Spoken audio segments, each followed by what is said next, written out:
Tell them you love them. You're welcome. We love you.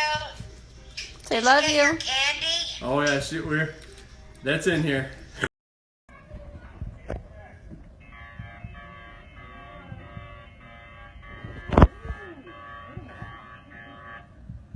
Can't run.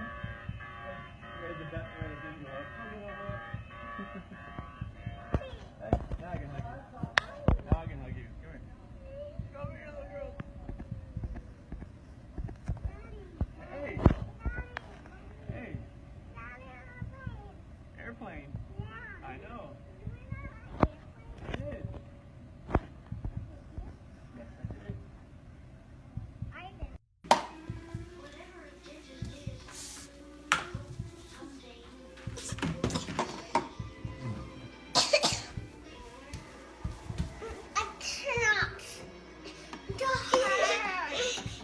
What, Cece?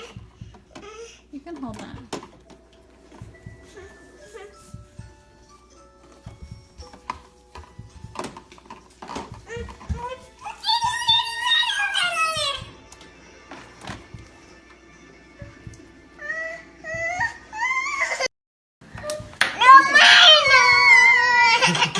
Girls. Oh, CC Girls. Bella. Okay. You want chocolate? No chocolate? If you want chocolate, you just get this bowl. You want this one? Bigger one? We're gonna go. I love you too. This is the morning. This is why I love that I thrive. Guess what, girls? Mommy has a baby in her belly. Are you guys excited? Yes? Are you really excited? Oh my goodness. Come give me hugs. Oh. I love you, girls. I got the baby a hug. You want to give the baby a hug? I love you, Bella. You're so sweet. Give me a kiss. Mommy. Mommy. Yes, baby.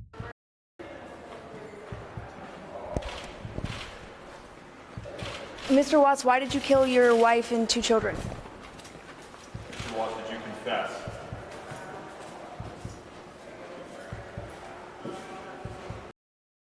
You for the birds Girls, thank you for the world so sweet.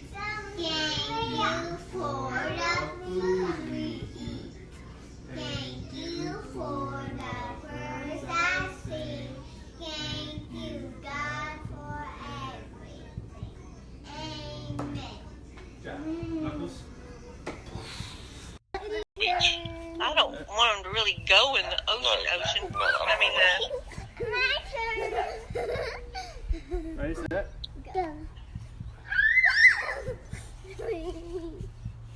Ready, set. The pool opens in 2 weeks, too.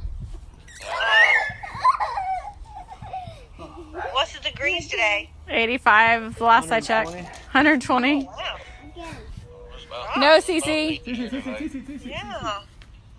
CC, get girl. Oh gosh. Oh my gosh, are you kidding? She can climb that fence.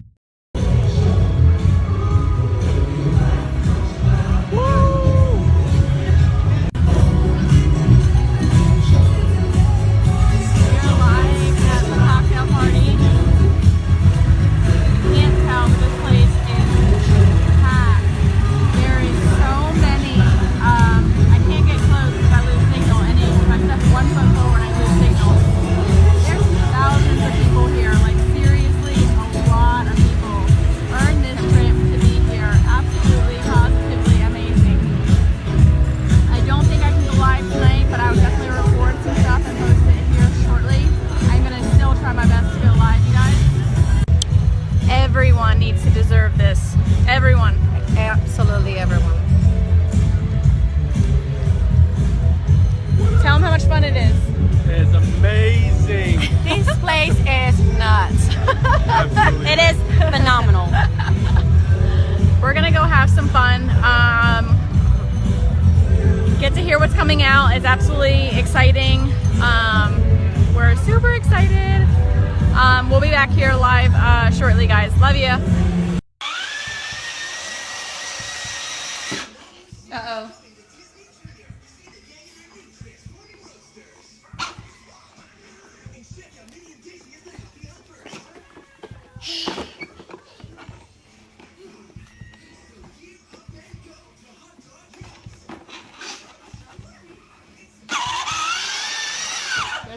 kid.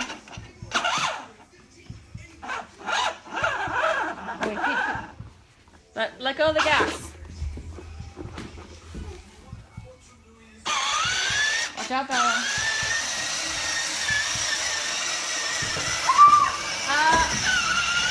Mom.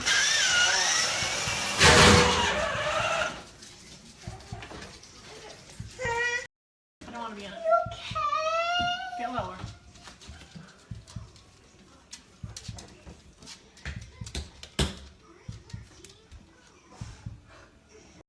Cece, play patty cake on Daddy's head.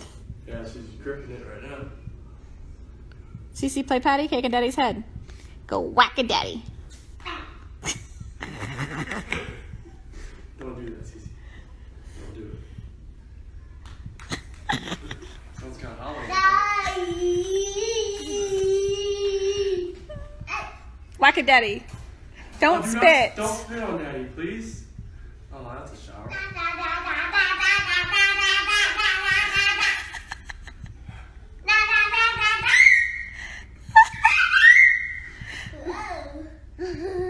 Careful, Bella, don't fall, okay? Whack a daddy. Whack a daddy. One more time, Daddy. Whack a daddy. Whack.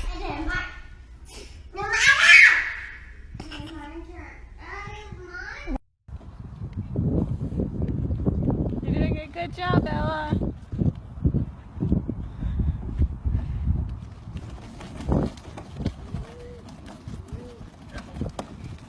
Careful. Hello. Hey, wait, we gotta stop. We're going to stop before we go across the road. Look both Remember? ways. Look both ways. Your hair came out. Yep, she pulled him out. Pulled him out. Hey, no cars coming. Hi, Cece. Careful. Careful, boo. Careful, sweetheart. This is how she does it. Cece, you having fun? Yeah, watch the hill, Bella. Get up this way. Oh.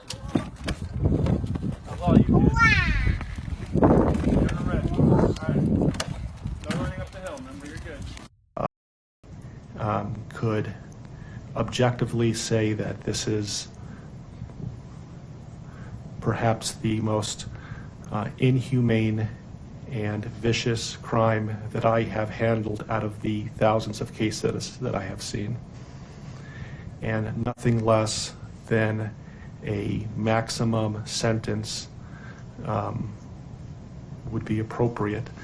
And anything less than the maximum sentence would depreciate the seriousness of this offense. Deputies, I would respectfully ask that you take this defendant into custody and have him serve the rest of his life in the Department of Corrections. We are in recess.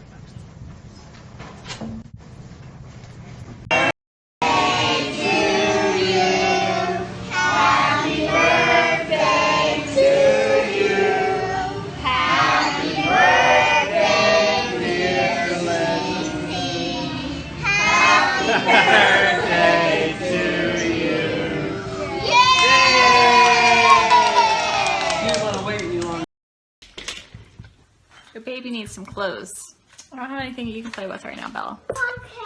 No candy, Mama. I don't have candy. No, Bella. Bella, you can't play with Mommy's lotion. So this is addiction palette number 5. She keeps stealing my makeup. I'm telling you, this is why I lose makeup. She just grabbed my lipstick. I'm wearing my LuLaRoe today.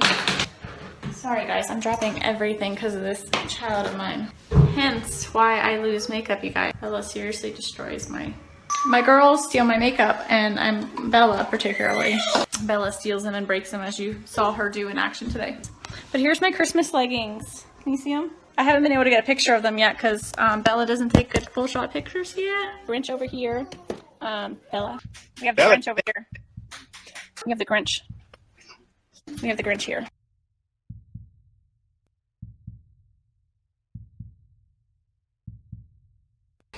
I just want them back. I just want them to come back. And if they're not safe right now, that's what's tearing me apart. Because if they are safe, they're coming back. But if they're not, this has got to stop. Like, somebody has to come forward. So we're all watching Chris's first interview basically live on the 5 o'clock news. Or did you guys get into an argument before she left? It wasn't like an argument. We had an emotional conversation, but I'll leave it at that. But I want everybody to just come home. Like wherever they're at, come home. That's what I want. Chris talked about how he and his wife had an emotional conversation right before she went missing, which I thought was strange, that you would talk about that on the news. Shanann, Bella, Celeste, if you're out there, just come back. Your Honor, there are no words to adequately describe the unimaginable tragedy that brings us before this court today. By my comments, I'm not even going to try to express the horror, the pain, or the suffering that the defendant has caused to these families, to this community, and to all who were a part of this investigation.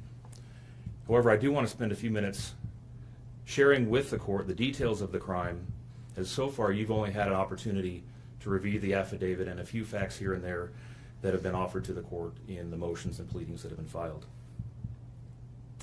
The questions that have screamed out to anyone who will listen since August 13th of 2018 are why and how?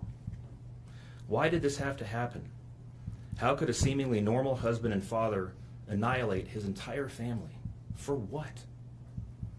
These are the questions that only one individual in this courtroom or on this planet knows the answers to. I fully expect we will not receive the answers to these questions today, nor will we at any point in the future. I don't expect that he will ever tell the truth about what truly happened or why.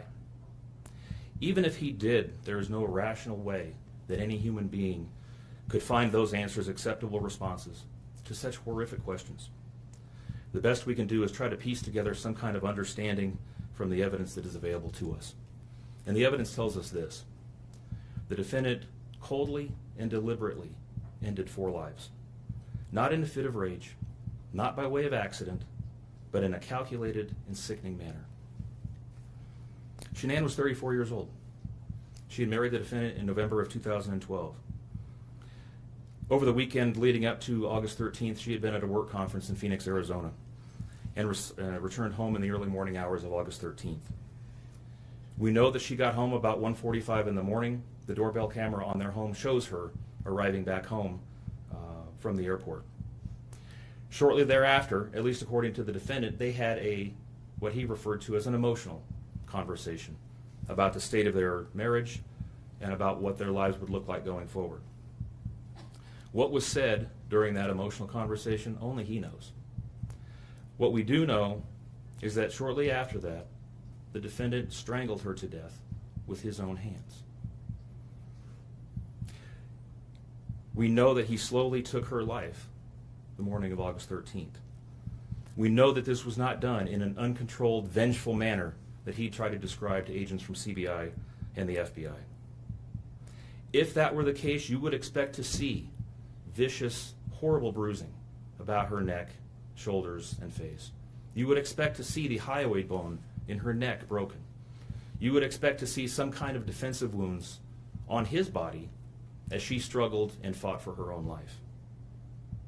None of those are present. The only injuries that were on Shanann's body were one set of finger or bruising, what appeared to be fingernail or finger mark bruising to the right side of her neck. We know that our experts will tell us that it takes 2 to 4 minutes to strangle someone to death manually with their own hands. The horror that she felt as the man that she loved wrapped his hands around her throat and choked the life out of her must have been unimaginable. Even worse, what must Bella, age 4, and Celeste, age 3, must have experienced or thought as their father, the one man on this planet who was supposed to nurture and protect them, was snuffing out their lives. They both died from smothering. Let me say that again. The man seated to my right smothered his daughters. Why? Imagine the horror in Bella's mind as her father took her last breaths away. Your Honor, understand very clearly, Bella fought back for her life. The frenulum, the connective tissue between her upper lip and her gum, had a centimeter and a half laceration. She bit her tongue multiple times before she died. She fought back for her life as her father smothered her. Celeste had no such injuries. In fact, she had no external injuries at all. But according to the medical examiner, she was smothered nonetheless. The defendant then methodically and calmly loaded their bodies into his work truck, not in a hasty or disorganized way. He was seen from the neighbor's doorbell camera backing his truck into the driveway, going back and forth into the house and back out to the truck 3 different times, 1 time for each of their bodies. He then drove them away from their family home 1 final time, intent on hiding any evidence of the crimes that he had just committed. In 1 final sign of callousness for his wife, his daughters, and their unborn son, and their remains, he drove them to a location that he thought no one would ever find them, to one of the oil tank batteries with which he was so familiar. He knew this was safe. He had texted a coworker the night before saying, "I'll head out to that site. I'll take care of it." He had carefully ensured that he would be alone in the middle of the plains to secrete away the remains of his family in a place that he hoped they would never be found. In 1 final measure of disrespect for the family he once had, he ensured that they would not be together, even in death, or so he thought. He disposed of them in different locations. He buried Shanann and Nico in a shallow grave away from the oil tanks. Bella and Celeste were thrown away in the oil tanks at this facility. Different tanks, so these little girls wouldn't be together in death. Imagine this, Your Honor. This defendant took those little girls and put them through a hatch at the top of an oil tank, 8 inches in diameter. Bella had scratches on her left buttocks from being shoved through this hole. A tuft of blonde hair was found on the edge of one of these hatches. The defendant told investigators that Bella's tank seemed emptier than CC's because of the sound that the splashes made. These were his daughters. Significantly, when his coworkers arrived at the tank battery later that morning, to a person, they all described him as acting completely normally. It was a normal workday, even while his daughters sank in the oil and water not far away from him. And then his efforts at deception truly began. We've all seen the emotionless interviews that the defendant gives to the local media, asking for help in locating his family. We watched as he claimed that the house was empty without them, and that he hoped that they were somewhere safe, and that he just wanted them to come home. He told investigators that they were at home sleeping when he left for work that morning, and that Shanann had told him that she was taking the girls to a friend's house for the day. What is striking about this case, Your Honor, beyond the horrors that I've already described to you, is the number of collateral victims that he created by his actions. While he stood in front of TV cameras asking for the safe return of his family, scores of law enforcement officers, neighbors, friends, and family scoured the area, fretted for their safe return. They texted him begging for any information and sending him their best wishes, all the while he hid what he had done.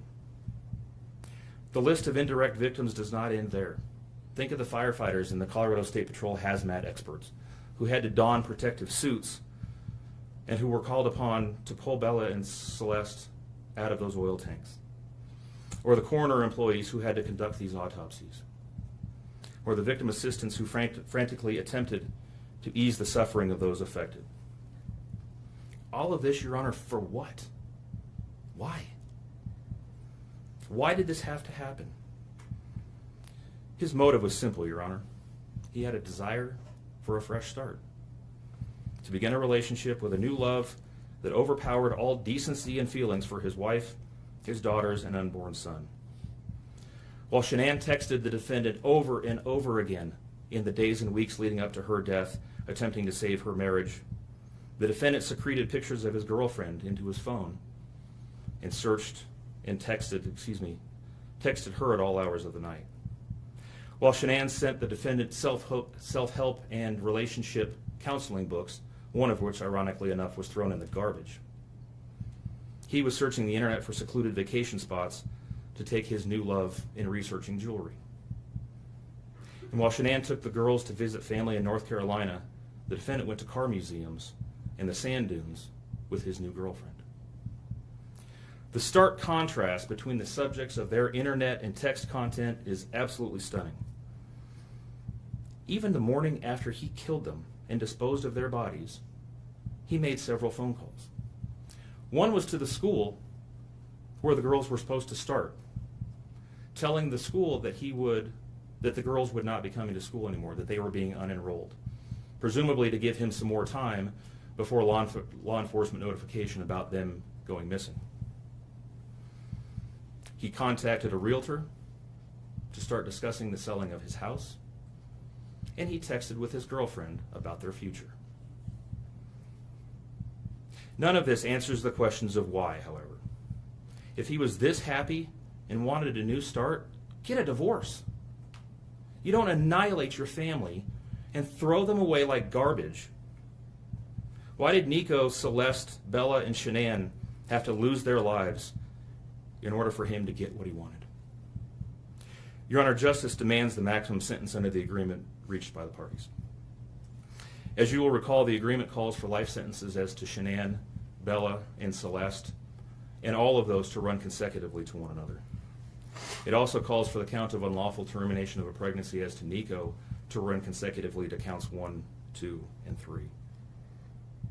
I would suggest that the extreme aggravation present in the defendant's conduct and in the efforts that I have described mandate that the sentences for counts 7, 8, and 9, the tampering with a deceased human body, each be the maximum of 12 years, and that those sentences run consecutively to one another.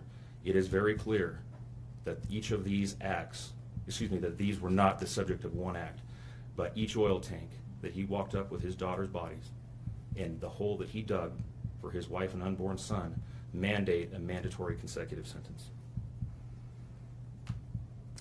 It's been alluded to this morning, but the defendant was certainly eligible for the death penalty in this case under the existing law in the state of Colorado.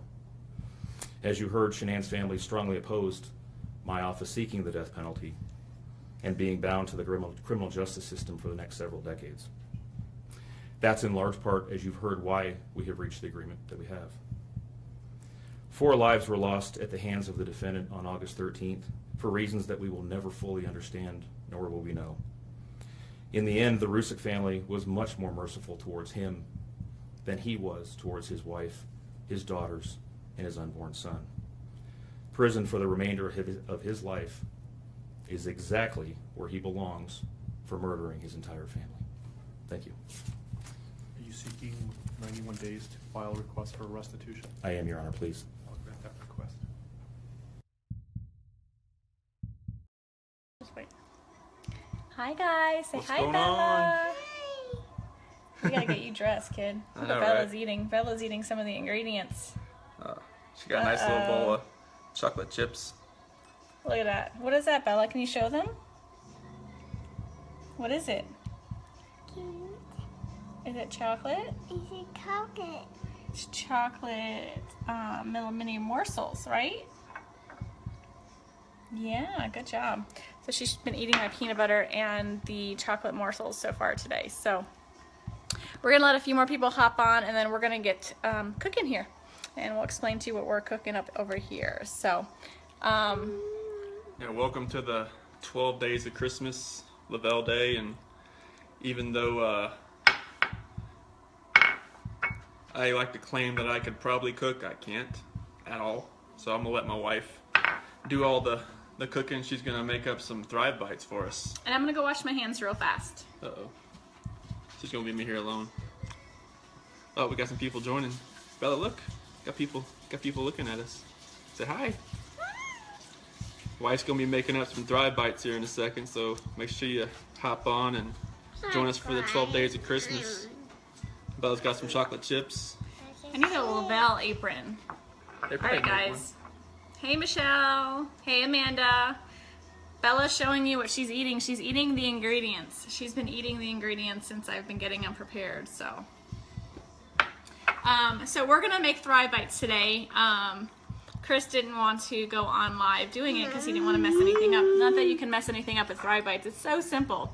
Except for today, we're gonna double the recipe because we love the Thrive Bites. When you are craving something to eat, or junk food or whatever, you just pop a Thrive Bite and it fills you up, and it's really delicious. Thrive Bites, right? Good job, Bella. My little helper right here. So today, I will post in the feed the Thrive Bites. Bella, shh. Will you turn it down for me, please? So I'm going to post in the thread here today on how to make Thrive Bites and the recipe. So basically it calls for 1 packet of your lifestyle mix. Now you can use any flavor. I'm going to use vanilla here today. And hold on, honey. It calls for a cup of oats, a 1/2 cup of peanut butter. Hi, Bonnie. Hey, Corey. Look at Bella. A 1/2 cup of mini morsels. Now, I'm doubling the recipe, but still want to keep the calories down, so I'm only going to still do a 1/2 cup of mini morsels. It does also, you can add anything into it, like coconut, peanuts, walnuts, whatever you want. It's up to you. You also add a 1/3 cup of honey, a 1/2 cup of ground flaxseed, and a teaspoon of vanilla. I don't know if I mentioned peanut butter, but also 1/2 cup of peanut butter. Again, I'm doubling the recipe, so everything I'm doing here today is going to be double. Hey, Madison. Take care of my dad while he's there with you this week. All right, guys. Sorry. So first I'm going to add my oats. These are so good. We can't keep them in the house. So then I added, the mini morsels. I add the ground flaxseed. So I always add all the ingredients. I'll just add the rest of Bella's. I add everything that's easy to mix. And so I'm gonna pour our premium lifestyle mix in a cup so you guys can see the consistency. It is micronized. It is fine. Very, very, very, very, very fine. Hey, Christine. So if you guys, probably can't see that way here. So if you can see how finely micronized it is. I mean, literally it's thinner than flour. I don't know if you guys can see that really well. So, hey, Mandy. So the Thrive Premium Lifestyle Mix is so fine. I mean, it's very, very, very fine. Let me find the other one. So you add 2 of those because, like I said, I'm doubling the recipe. Hey, Sharon. And so now I just pretty much mix this. And then I'm going to add the honey, the peanut butter, and the vanilla. So look at this so far. Hey, Sarah. So look at our little Thrive Bites so far. They're no bake, super simple, super delicious. Like I said, I'm going to Punta Cana in February, and I need to continue to, where'd Bella put my spoons? Hold on, guys. I think she took my, hold on.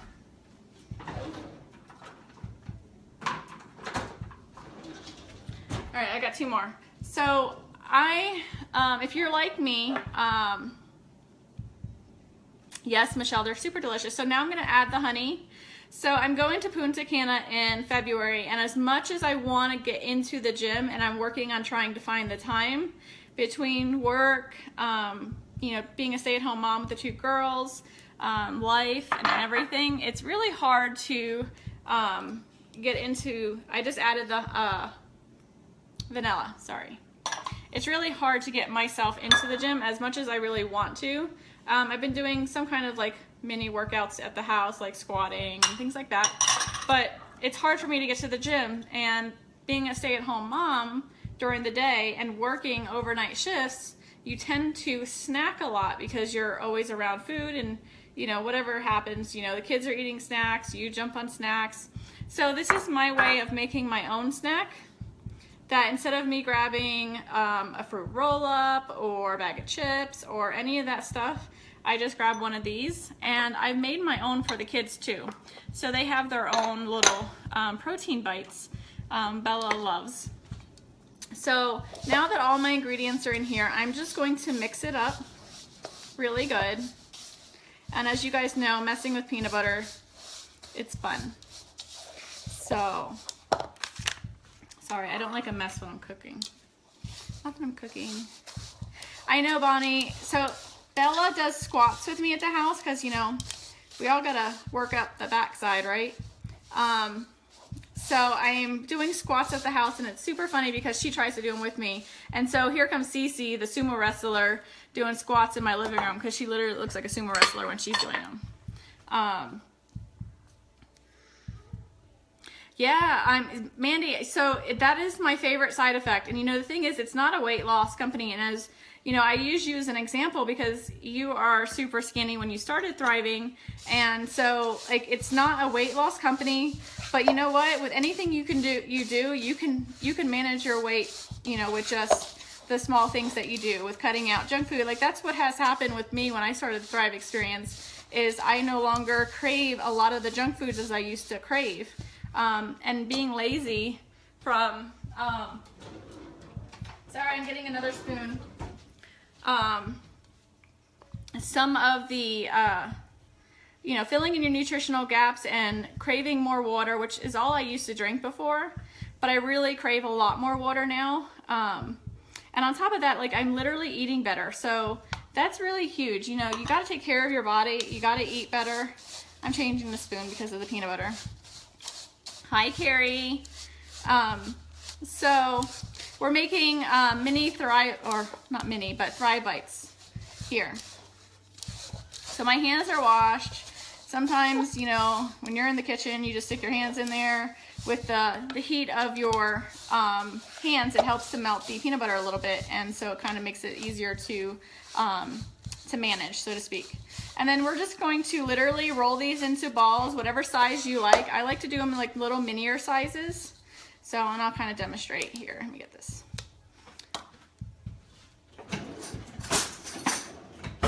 So, get your hands dirty. I take about a teaspoon size. You can see that. And, you know, just pinch it into a ball. And so that's how big I make mine. They're probably a size of a quarter in round. Carrie, they're super delicious and very healthy for you too, except for the fact that they have little mini morsels in them, but I cut the recipe in half when it comes to the mini morsels. And then you can be creative. You can use the strawberry shake with it. You can use the apple pie and create it into like an apple pie little treat. I love the peanut butter because everyone in this house loves peanut butter, and I can never keep it on hand. So it's been really good. Like I said, the girls love them. I don't use the Thrive Lifestyle mix for the girls, but I make them their own little mini bites, so they feel like they're getting a treat with us too. Yes, Mandy. So these are so, like, honestly, they're really good too. But yeah, and you can do whatever you want with them. You can add anything. I'm not a coconut person, so I don't add coconut to mine, but you can add chunky peanut butter. You can add anything, you know, that you want. Stick them in the fridge, let them chill, and then put them in a little container, and then you're good to go. Grab and go. How many spoons are you required? Listen. I use like one sometimes, but like it's sticky, and you know, usually I just use my hands a lot. Of course they're clean, but you know, I'm trying to be, you know, proper, like professional TV cook, you know. I don't qualify though. So, give me 1 second. They're really good. You guys really have to try them. I will post them in the thread here. am down 28 pounds since I started the Thrive experience, and going to Punta Cana in February, I'd like to be down another, you know, a good 5 to 10 pounds. And so this is a really good way for me to do that. And I'm gonna show you kind of what they look like. I'm sure some of you have made some protein bites before. So it's super simple, you guys. Have fun with it. Bella was helping me out, but Chris took her away so she wouldn't talk on the video. Incorporate your kids, like make something for them. Like, and this is super fun. Bella likes to roll these with me, and she does a really good job with it. And it's interaction with your children too at the same time. So that's pretty much it. I'm gonna finish making these, and then I'll come back on later and show you what they look like when they're all done, even though they look the same, just a little firmer. So you guys have a great day, and I'll post the ingredients so Michelle, you can go ahead and continue shopping when you're at Walmart today. All right, guys, have a great day. There are these are great when you have an afternoon slump of work. Yes, so good. And you know, honestly, like I eat them throughout the day, and they're really good snacks for when I work overnights, because when I work overnights, I tend to snack on a bunch of junk food, like things that aren't good for you. And so these have been a really good supplement instead of doing that. So instead of a bag of chips, I'm eating some Thrive Bites. All right, guys, have a great day. Things we were talking about is, as we mentioned yesterday, knocking out the polygraph. Yeah.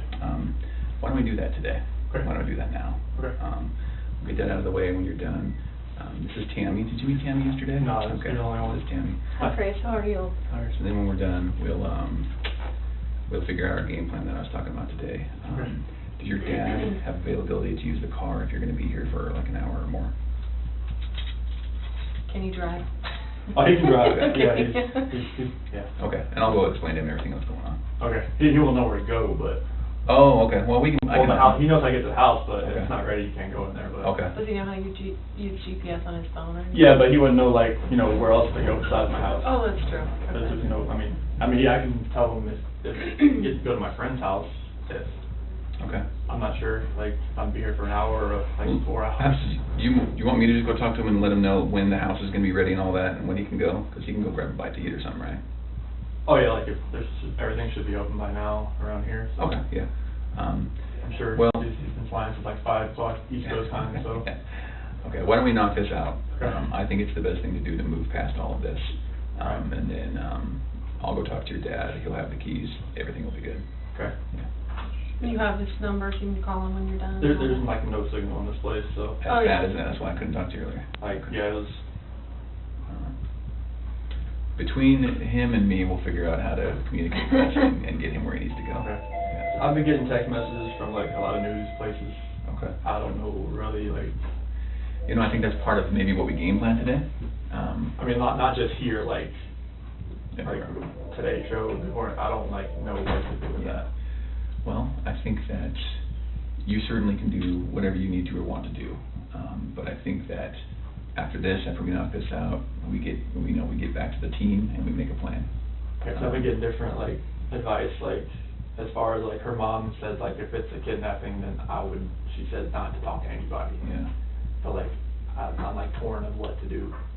Well, Her mom told you not to talk? Yeah, her mom's saying, because she was advised by someone, like police or a detective there, that like if he talks to the media, it might. Oh, to the media. Okay. Mhm. I thought you were talking about to the police. Oh no, like just the media in general, like Yeah. 'cause it's gone.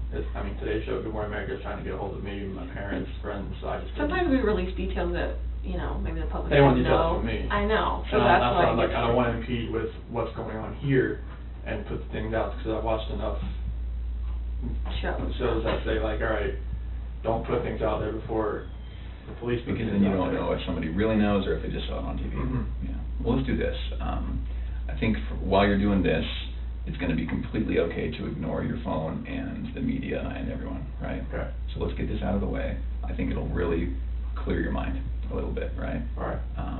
So why don't we put a halt on the phone, on texting people, on Good Morning America, all those stuff. I haven't responded to any of them. Let's Only focus my on friends. this. Yeah. Let's focus on this. Let's knock it out, and then let's talk. Okay. All right? All right. All right. And You guys Grandma, good? you'll come in. I'll go get you when we're done. Yeah, okay, we'll do Yeah, it. okay. Yeah. Okay. Thanks. Go ahead and have a seat right here, Chris. sit on this? Yep, I know.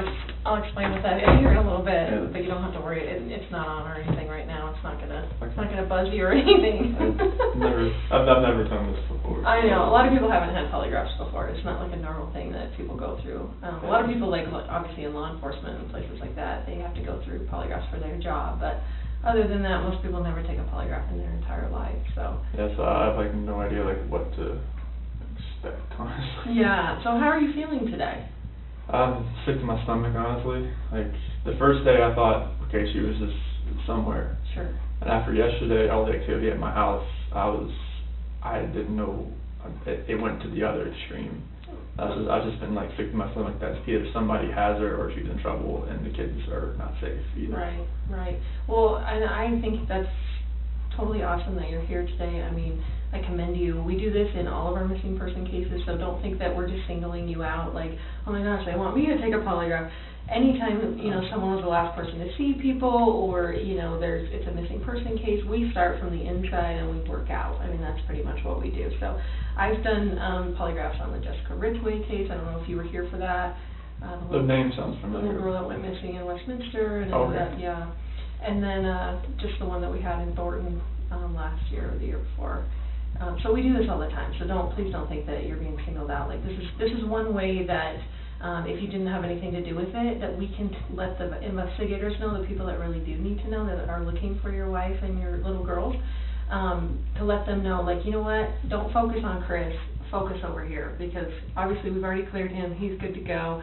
Now focus on the real person that did something through this, you know, to Shanann and little girl. So, okay. So I am, my name is Tammy. If you can call me Tammy, I'm an agent with the Colorado Bureau of Investigation. So it's the CBI. It's kind of like the FBI, but for Colorado. Okay. So what our role is, just so you know, is anytime a law enforcement agency or a district attorney's office or the governor needs assistance with a case, they can call the CBI to come out and assist them. Okay. So obviously in this, you know, type of case, they're calling in all the resources that they can, which includes me, who works out of the Denver office, and I also do polygraphs. So they asked me if I would be willing to come here and chat with you and hopefully get you cleared up and on your way, because it sounds like that's what you're here for, and that's awesome, because that's mostly what people want to do is like, dude, you're the wrong person. Like, I just want to show you I had nothing to do with this, and then you guys can get on your way and, you know, do your investigation somewhere else. So, because that helps us, because then we don't have to keep focusing on Chris. Does that make sense to you? Yeah. Okay. This polygraph today is going to be recorded. Okay. Obviously, it would be dumb if I didn't, because what if at the end I said you said whatever and you really didn't say it? Obviously, they could go back and look at the recording. There's a camera right there. And there's also a backup digital recording that I'm doing.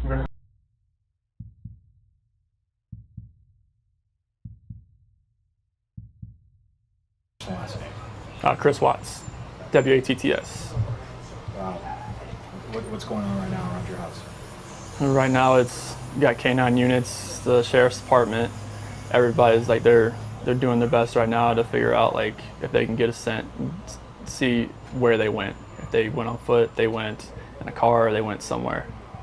And right now it's just like they've been on point. They're going through the house trying to get a scent, and hopefully they can pick something up to where it's going to lead to something. What happened?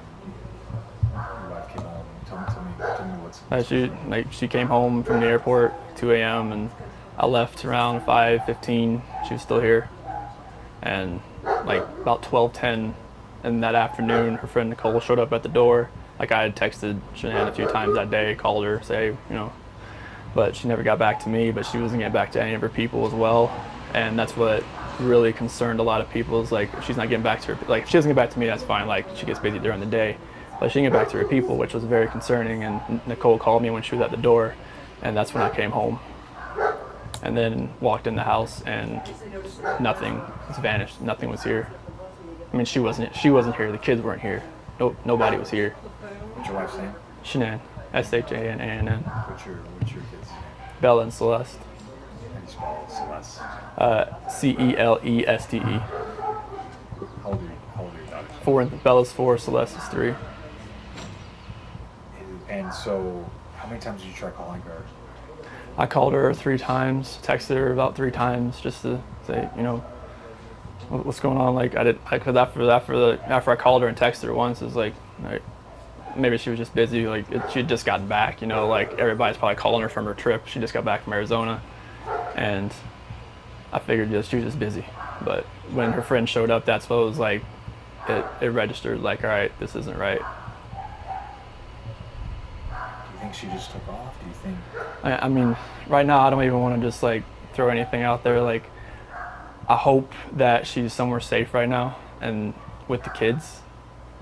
But I mean, could she just taken off? I don't know. But if somebody has her and they're not safe, like I want them back now. Like that's what's in my head. Like if they're safe right now, they're gonna come back. But if they're not safe right now, that's the not knowing part. Like if they're not safe, last night I had every light in the house on. I was hoping that I would just ran over by the kids running in the door and just like barrel rushing me, but it didn't happen.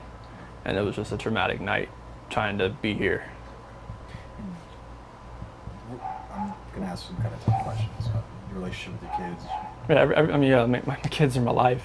I mean, those smiles light up my life.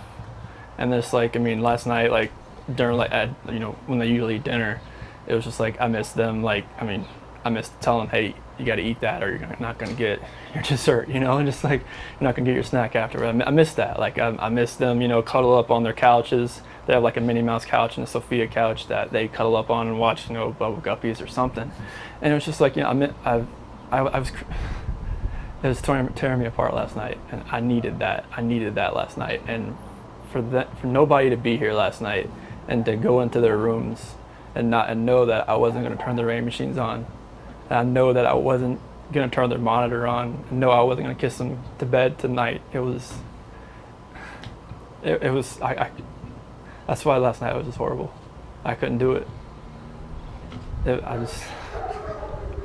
want everybody to just come home. Like wherever they're at, come home. That's what I want.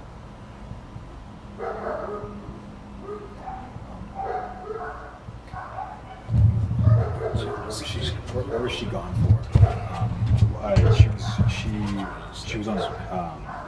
She came back Sunday. You said that to you at night. Yeah, because her flight got delayed from Arizona because of like other storms around the nation.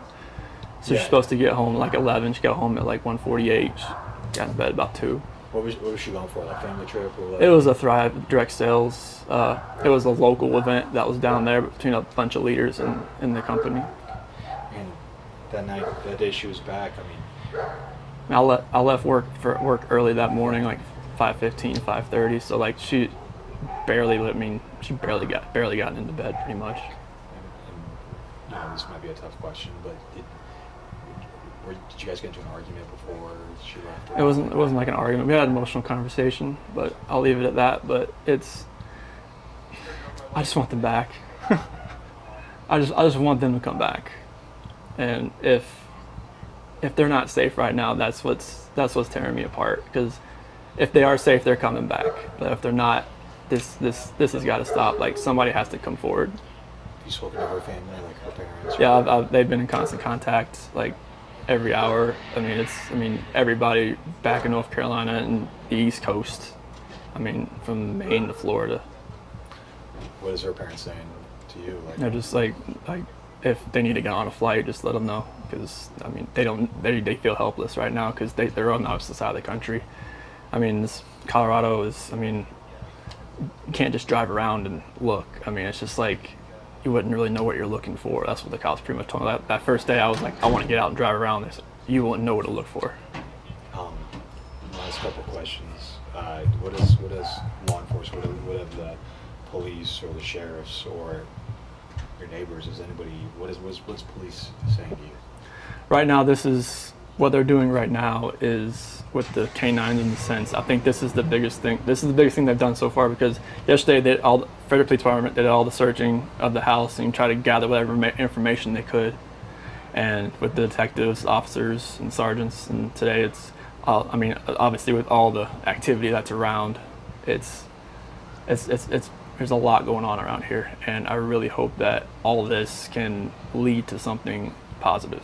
What did your neighbors? Did they see anything? Did your neighbors see anything? No, like the police department went door to door asking, like, cameras and everything, just like nothing.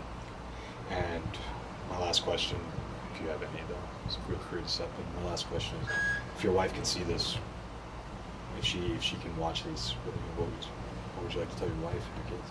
Shanann, Bella, Celeste, if you're out there, just come back. Like, if somebody has her, just please bring her back. I need to see everybody. I need to see everybody again. This house is not complete without anybody here. Please bring her back. That's it. Yeah, that's it. I can take that mic off you.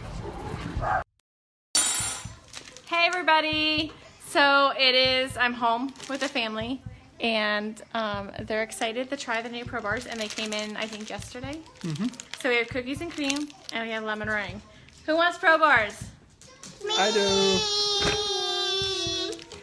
All right, so do you guys want lemon meringue first, or do you want cookies and cream? Cookies. Cookies? I want that. You want the lemon meringue? All right, since I have this one open, let's try this one first, okay? Cookies and cream. And Daddy's gonna try it too. Yeah. Are you both? Yes, so everyone's gonna try Chris Crumb cookies and cream. All right, Bella gets cookies and cream, Cece gets cookies and cream. Ready? Ready? Set. You're the taste testers.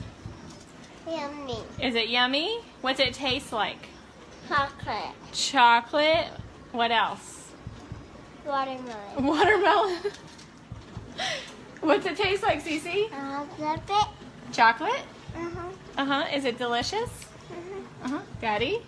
Oreo wrapped with vanilla. It's nice. Oreo wrapped in vanilla? Mhm. Is it yummy, Cece? Is that good, Bella? I think they like cookies and cream. Okay, so let's try the lemon meringue. Hey, everybody. So, a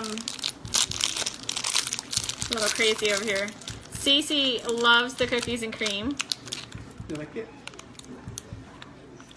Yeah, nothing. Good thing. Don't mind me.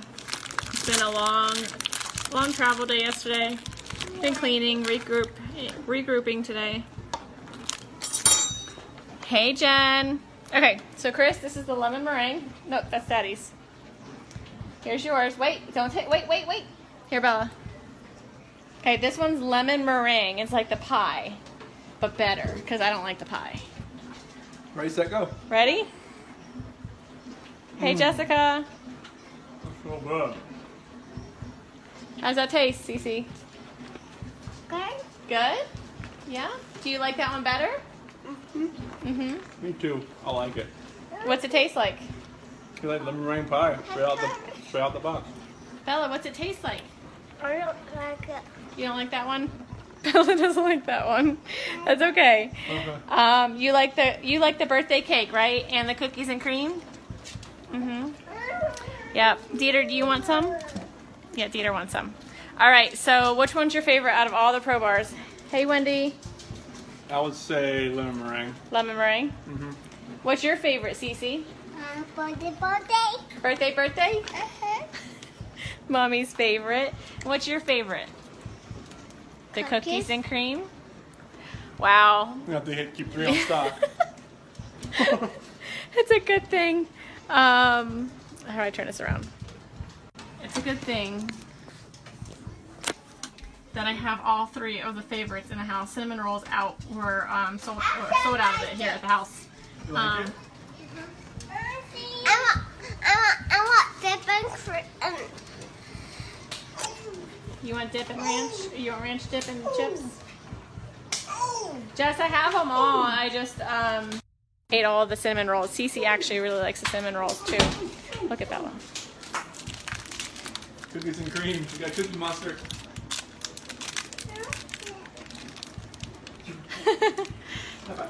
I'm guessing you like it, kiddo. You like it? You want the lemon meringue, Cece? No, she didn't like that one. I don't like that. Daddy will finish it. Yep. All right, you guys. So that's our family. Making sure I didn't miss anything. Hey everybody. So we're a mixed family. Apparently birthday cake is a winner for me and Cece. Bella loves the cookies and cream, and Chris is lemon meringue, surprisingly, because he's a cookies and cream guy. Yeah. So super excited.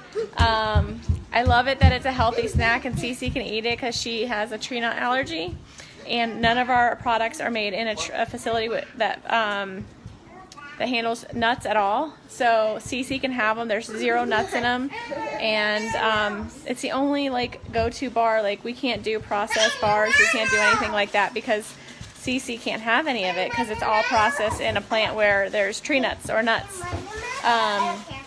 So it's really nice that she can have it. It's a quick snack for mommy. It's always in my bag, and I can just give it to her. And I heard you, baby. I heard you. She wants ranch and dip. She's my child. Thanks, Kat. So it's really nice. It's convenient for me as a mom that I can just carry them in my purse and always have something for her. So super excited. The Pro Bars are amazing. They're a great snack, low carbs, low sugar, 2 grams of sugar in all of them, I think. But yeah, 2 grams of sugar and 20 grams of protein. So they're really good for you. So you guys have a great night. Love you. And we're going to be, Cece and I are fighting over birthday cake. So, all right. Say bye. Bye. See ya. All right. Bye, guys.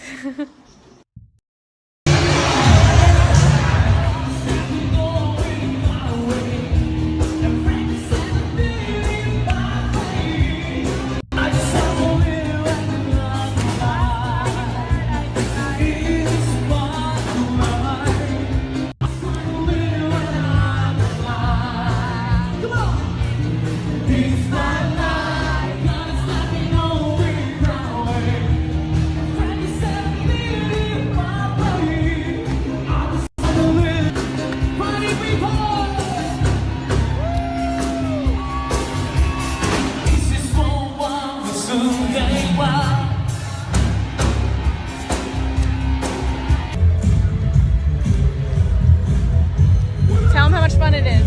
It's amazing. This place is nuts. Absolutely. It is phenomenal. We're gonna go have some fun. Get to hear what's coming out. It's absolutely exciting. Hey everybody. So Chris and I are sitting here What's going on? waiting to board our flight to Miami, and then we're gonna fly all the way back home to see our girls in Denver. So we're super excited. It's been a wonderful, wonderful, amazing experience this week. Lavelle definitely outdid themselves. Literally, this place has been paradise. We've had amazing days, spent the days at the beach, at the pool, on Sanoa Island. We went to the spa. Where else did we do? All the different lounges at night, all the different food. Hi, Sharon. The amazing, amazing food. I mean, seriously, I think I gained 10 pounds while I was here. 15. Hey, Kevin. But it's been super amazing. We took it all in. We had a blast. We had a wonderful cocktail party on Friday night with Lavelle. Super inspiring. I can't say how great this trip has been. This trip is definitely by far one of my favorite trips ever. And I got to spend it with my husband. That's the best part. We earned this trip. All inclusive. I mean, you can't beat that, you guys. Everything's paid for. Your drinks, your food, everything by Lavelle. So it's been super amazing. We probably had, 15 hours of sleep the whole week. It's been fun. We got to mingle with our families and all our friends that we've created through Lavelle. It's been awesome to also see people that have been following me and were able to pull me out of a crowd and say, hey, are you Shanann? And that's been so awesome. Like, so awesome that I've been able to inspire people like that. So we are grateful, extremely humbled, and blessed. All right, ready? Yeah. Hit it down there. Hit it, Bella. Hard. Hit it hard. Bend down and hit it. Come on. Oh! Nice. Oh, she wants to hit it, Chris. Hit it hard. Oh, she did that, Chris. Nice.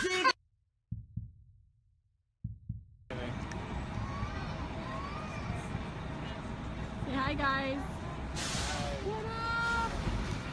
This is Cece downtown Denver, like cruising on Chris's shoulder. She's definitely working him. Hi, Cece.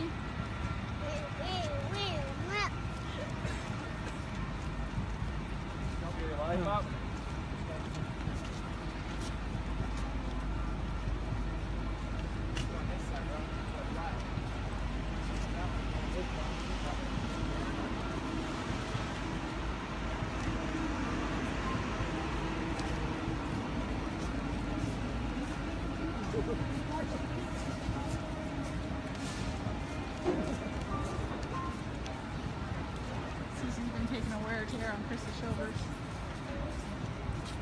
Cece. Where you going, Cece? Where you going, Belle? Come on, Bella. Yeah. Celeste. Bella. Come on, B. Bella's falling asleep too. Doesn't want to hold. Doing the crab walk. Crab walk. I'm sorry. Oh, torture your children. Make them walk downtown Denver. Poor kids. Poor daddy's shoulders. Cece.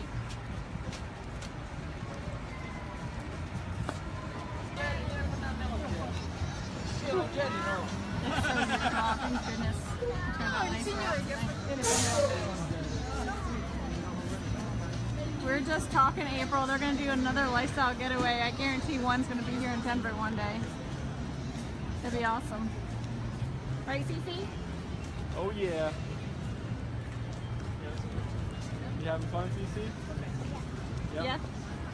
Are you dancing? Dance, dance, dance. Go, Cece. Hey, you're asking for it, dude.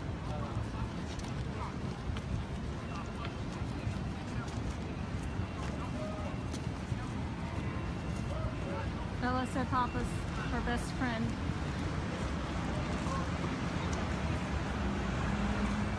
Bring it on, come on. Cece's breaking daddy's shoulders. Cece.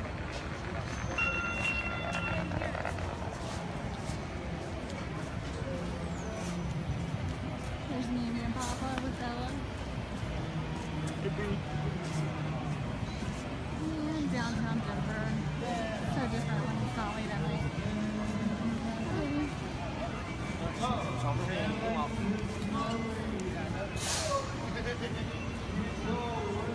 Alright guys, we're gonna head out. So I'm gonna get 8 ounces of water real quick. Hold on. Do you want to get a cup? Got Dieter here. He's not leaving us alone. What's up, babe? Say hi. Look, there's Dieter. It's really cool packaging they got too. I like it. I like 4 or 5 pieces of ice cubes, like 3 or 4 pieces of ice cubes in mine. Can't smell it. But look. I'm so excited for you, Shannon. I'm going to shoot you a message when I get off here. I just put the kids down. Don't mind me, guys. I'm in my pajamas already because it's bedtime. It smells good.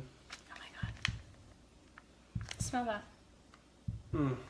That's good. Christina says it tastes like my favorite ice cream. I'm so excited. I love green mint ice cream. It's my absolute favorite. And it's not just mint ice cream. It has to be green mint. Because, yeah, I'm weird like that. So, I am so excited. And all you do is shake, shake, shake. Kids are down. They're going to be jealous because, yeah. They love it's candy just sick. canes. I'm so excited. Oh my goodness. It does smell like my favorite ice cream. I'm only gonna give Chris a little bit because I don't think I'm gonna want to share this. Ready? Here it goes.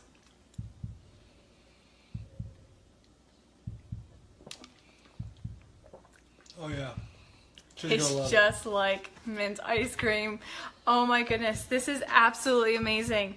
It literally tastes, if you guys have ever had green mint ice cream, it tastes like green mint ice cream, like just like it. Delicious. That is really, really good. I don't know why he's crying. He wants to sit on the car. Charlie, it tastes like green mint ice cream. Have you gotten yours yet? Oh my god, it's so good. It's like 7 o'clock at night here. I love this. This is gonna be like my dessert at night. Hey Lisa. I'm not ignoring you guys. If I didn't see your message, I'm sorry.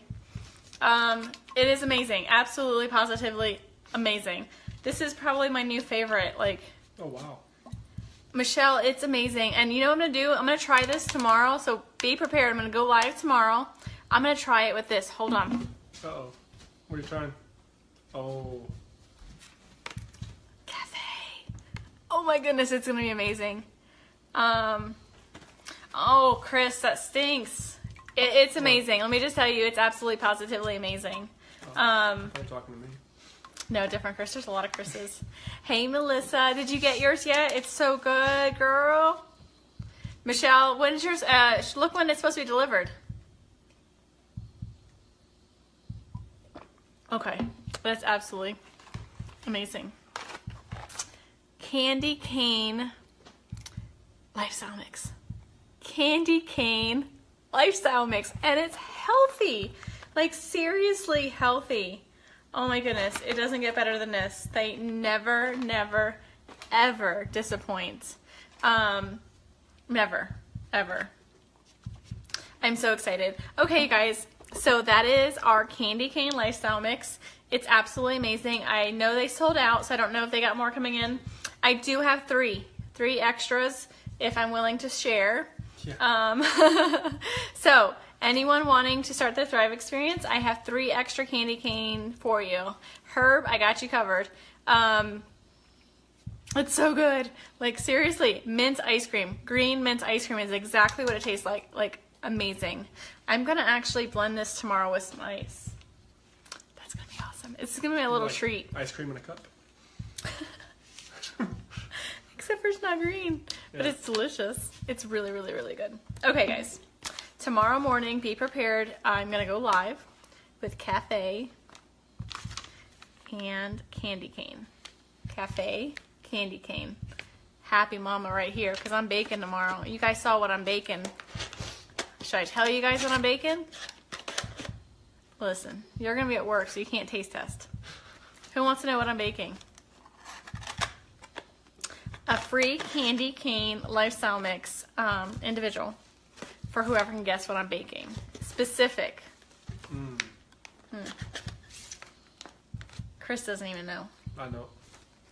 Nick Thayer does, but he's not going to tell anybody because he can't win. Nobody? No guesses? Nothing? Zilch? Nope. Herb. You got to look at my picture. You can get the hint on the picture. You got to be specific, though. Like, specific. Is it red velvet something? No. It's not about you this year. Cassie, it's so good. You'll have to find out, because now I'm going to have cafe tomorrow and my lifestyle mix, and it's going to be amazing. No pumpkin rolls. Nope. Keep guessing, though. Okay, so I'm going to go. I have a lot of follow-up to do. I have a couple more people to help get started. And Shannon, I'm going to message you just so we can make sure you're getting you're starting tomorrow. I'm so excited. You're going to love it. Don't notice how great you're feeling tomorrow. Don't notice how amazing the mental clarity is going to be tomorrow. And don't notice that extra energy you're going to have, because it's not going to happen. Nope. No, Dawn. Dawn, we need to get you started, girl. Hey, Tracy. So, that was amazing. That was like my dessert for the night. Super excited. Don't mind my pajamas. I'm still in my pajamas. Or in my pajamas. And they're my onesies. I saw there's a onesie bar crawl, which should be fun. All right, so stay tuned. Close, Chris. So tomorrow morning, be prepared. I might wait till the kids go to school because they're not going to want me to not share. So tomorrow morning, stay tuned. You guys have a wonderful night. I am feeling good. I just had that delicious dessert, and I'll talk to you guys soon. Say bye, Dieter. Ruff. Don't choke him. I'm trying to get his head up. Poor Dieter. He wants his mommy.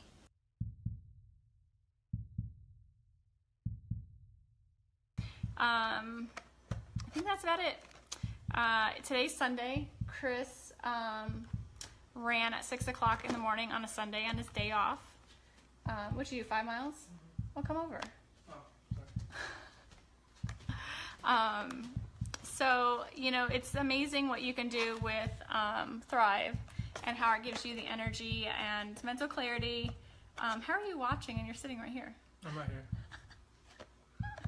Weirdo.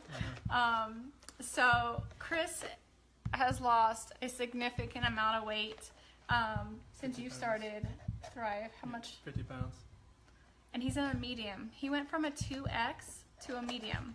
And that was before, most of it was before Duo. Oh yeah, all of it was. And Duo is new. So, you know, filling in those nutritional gaps, helping your body, you know, feed itself with the premium nutrition, helps your body crave less. You definitely eat healthier.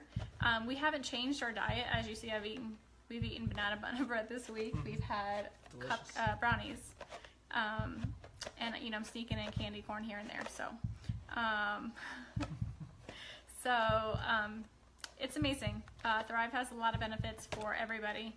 Go Chiefs. Who won that game a couple weeks ago? I believe the Steelers won that game, if I recollect. Love you, Jess. I'm waiting. She's a diehard Chief fan. Diehard. So if you guys want more information, if you are looking to try it, shoot me a message. If you're one of Chris's friends, shoot him a message and he can get you some more information as well. We have 2 spots left for either the cafe for free or your DFT, regular DFT. So shoot me a message. Thanks everyone for hopping on. I see a lot of my faves are on here. Nikki, I sent you a message. Amy, I saw your message. I'll respond back here in just a minute. Who else is on that I missed? Okay, so Amy's sending us some Steelers stuff. I gotta send her some money too. Thrive Forever. Yes, yes, it's amazing. So Christina just jumped on. Hi, Christina. Hey, I'm sending over Cece's smallest jersey for you to put on Coral. Tell DJ if he doesn't have a jersey for her, we're getting a Palomalu jersey. Perfect size for Coral. It still fits Cece, so tight. So you better tell DJ he better hurry up and get her whatever jersey you guys like. So Amy, that's coming your way too because Cece's growing out of it. It's a Palomalu 12-month jersey, but it still fits her and she's a chunk. It's a good luck jersey. It is a good luck jersey, so we haven't parted with it yet because it's good luck.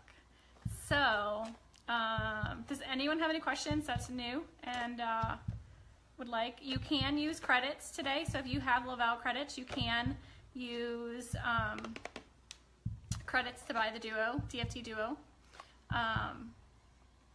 So yeah, I think that's it. Anyone have any questions? Once, going twice. I forget what else I was gonna say.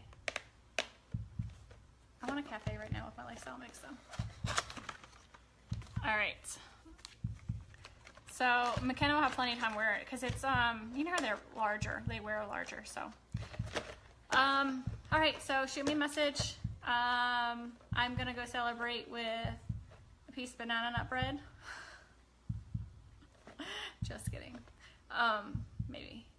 So if you guys have shoot me questions. If you guys have any questions, thanks for hopping on. Go Steelers. I'll talk to you guys soon. Hey, Christina, call us tonight about 6:30 our time. No, Eastern. 6:30 our time? Yeah, 6:30. We'll start the chant. Oh, girl, she's teeny tiny. It'll perfectly fit her. If Cece's wearing this now and she's in 3T, she'll totally be able to wear it for a while. It's just worn. It's definitely worn. Bella's worn it. Cece's worn it. It's our favorite jersey. So, anyone? Oh, that's what I wanted to say. Anyone is interested in earning over $1,300 in legit cash and bonuses, shoot me a message. Company offers a huge incentive. Perfect time for Christmas. So if you're ready to start, it's free. You can promote the company for free. You can be a customer for free. So shoot me a message. I'd love to help you. I'd love to give you at least the information so you can kind of decide what you want to do. You can thrive for free. We've been thriving for free for 20 months. So super, super awesome. So talk to you guys later. Hey, Jess. I saw you hop on. I think that's it. If I forget, I'll come back. We'll come back with Cece and Bella later, and we'll do the Here We Go Steelers chants because they love it. And Amy, we'll have to get you in FaceTime in, and we can do it together. All right, guys. Have a wonderful day. Hey, beautiful. And I'll talk to you guys soon. Bye.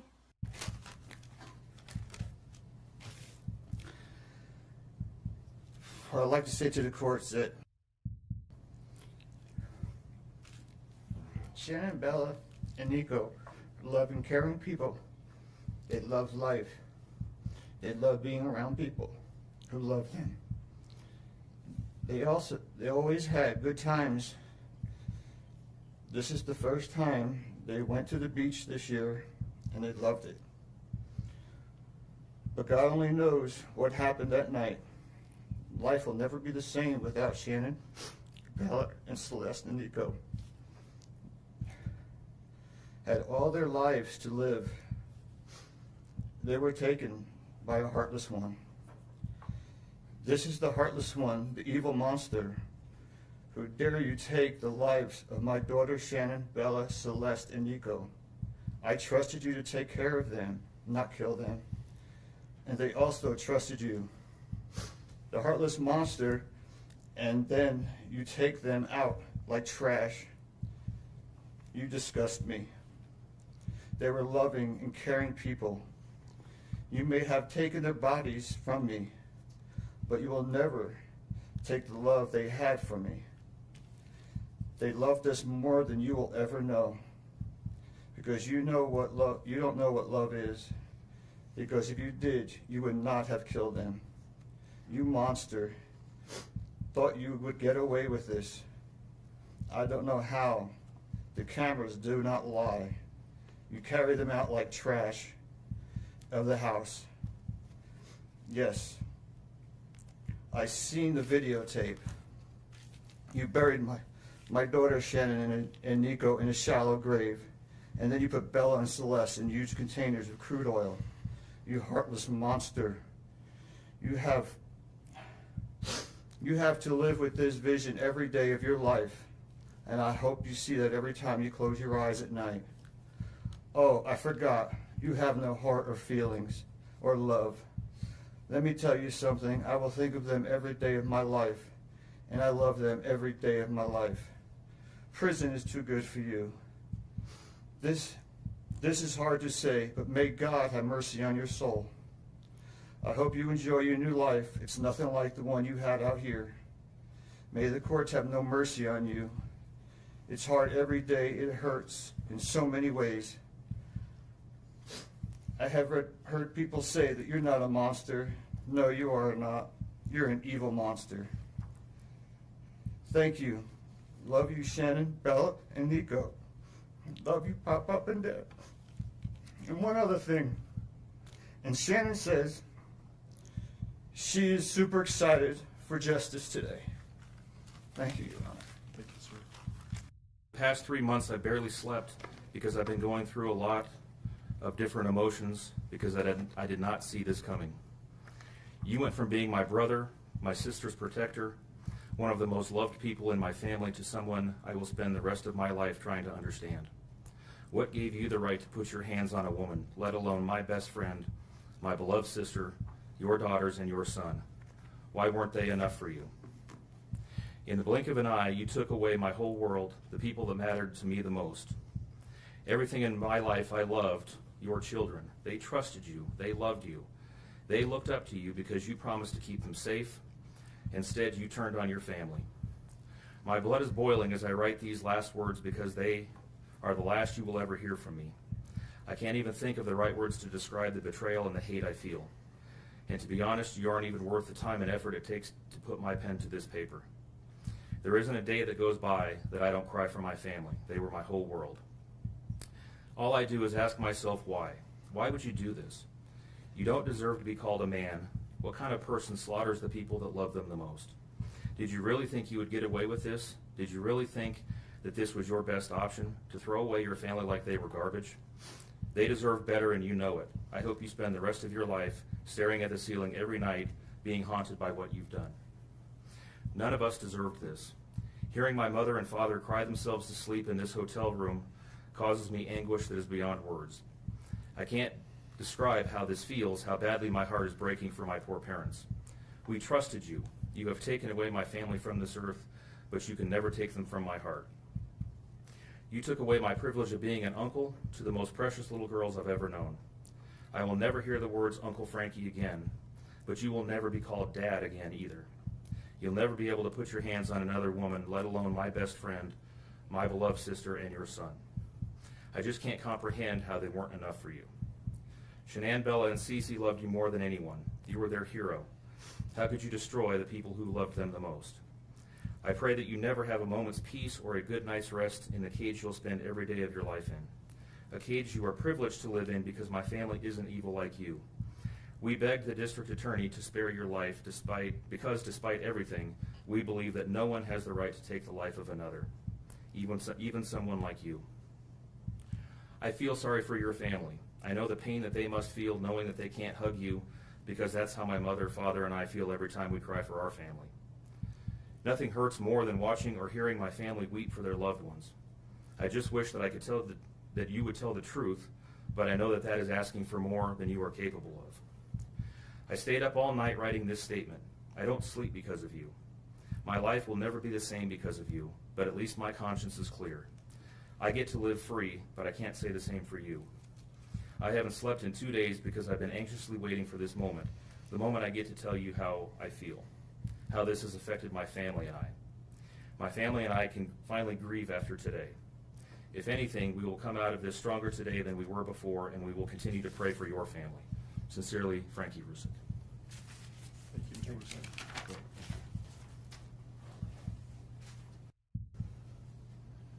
I wanted to say thank you for this moment. I want to take a moment to thank everyone who has prayed for our beloved family, who has sent gifts, cards to us from all over the world. I know God will put the evil people where they need to be. I also want to take the time to thank the town of Frederick, Greeley, FBI, the DA's office, the CBI, for exceptional work. We thank Nicole Atkinson, Shannon's neighbor, Nathan, and his family.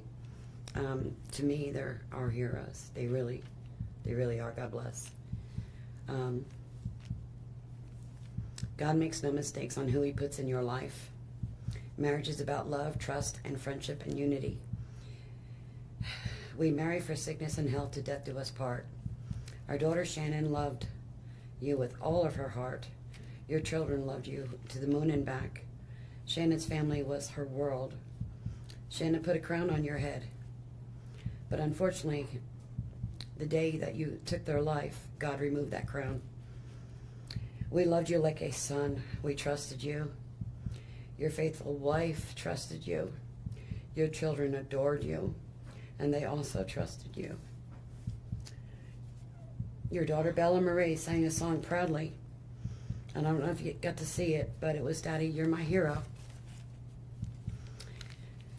I have no idea who gave you the right to take their lives.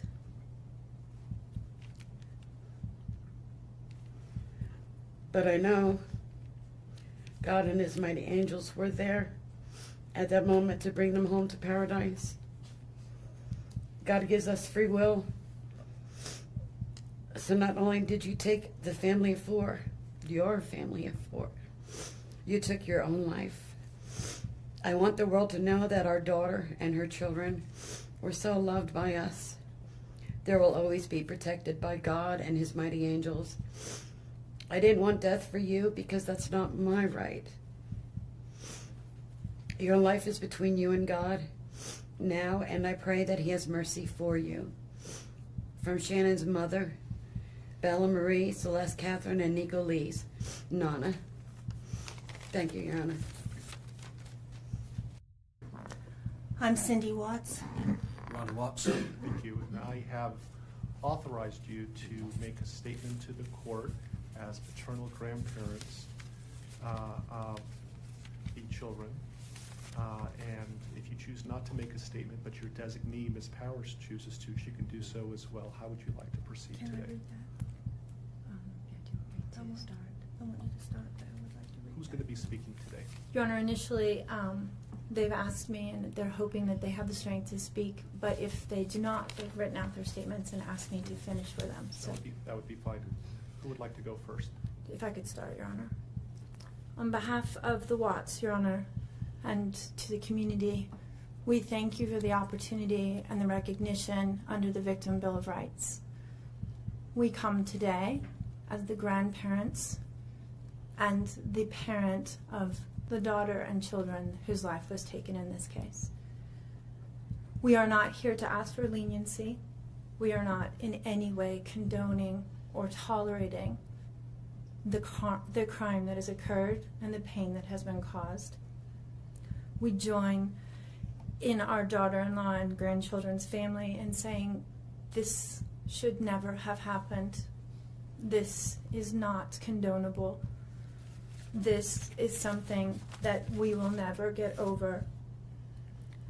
We appreciate the consideration that everyone has paid, most especially the families that have lost everyone. We appreciate that they begged for Christopher's life. We agree and echo what they have said, that it is not his place to take anyone's life, nor would it be our place as a community to take his life. So we thank you for the opportunity and for every consideration and effort that's been put out. The prosecution in this case has in fact respected the Victim Bill of Rights. They took the time to explain that the information that my clients had at the time that they were interviewed was not correct. They were misinformed. They were searching for answers.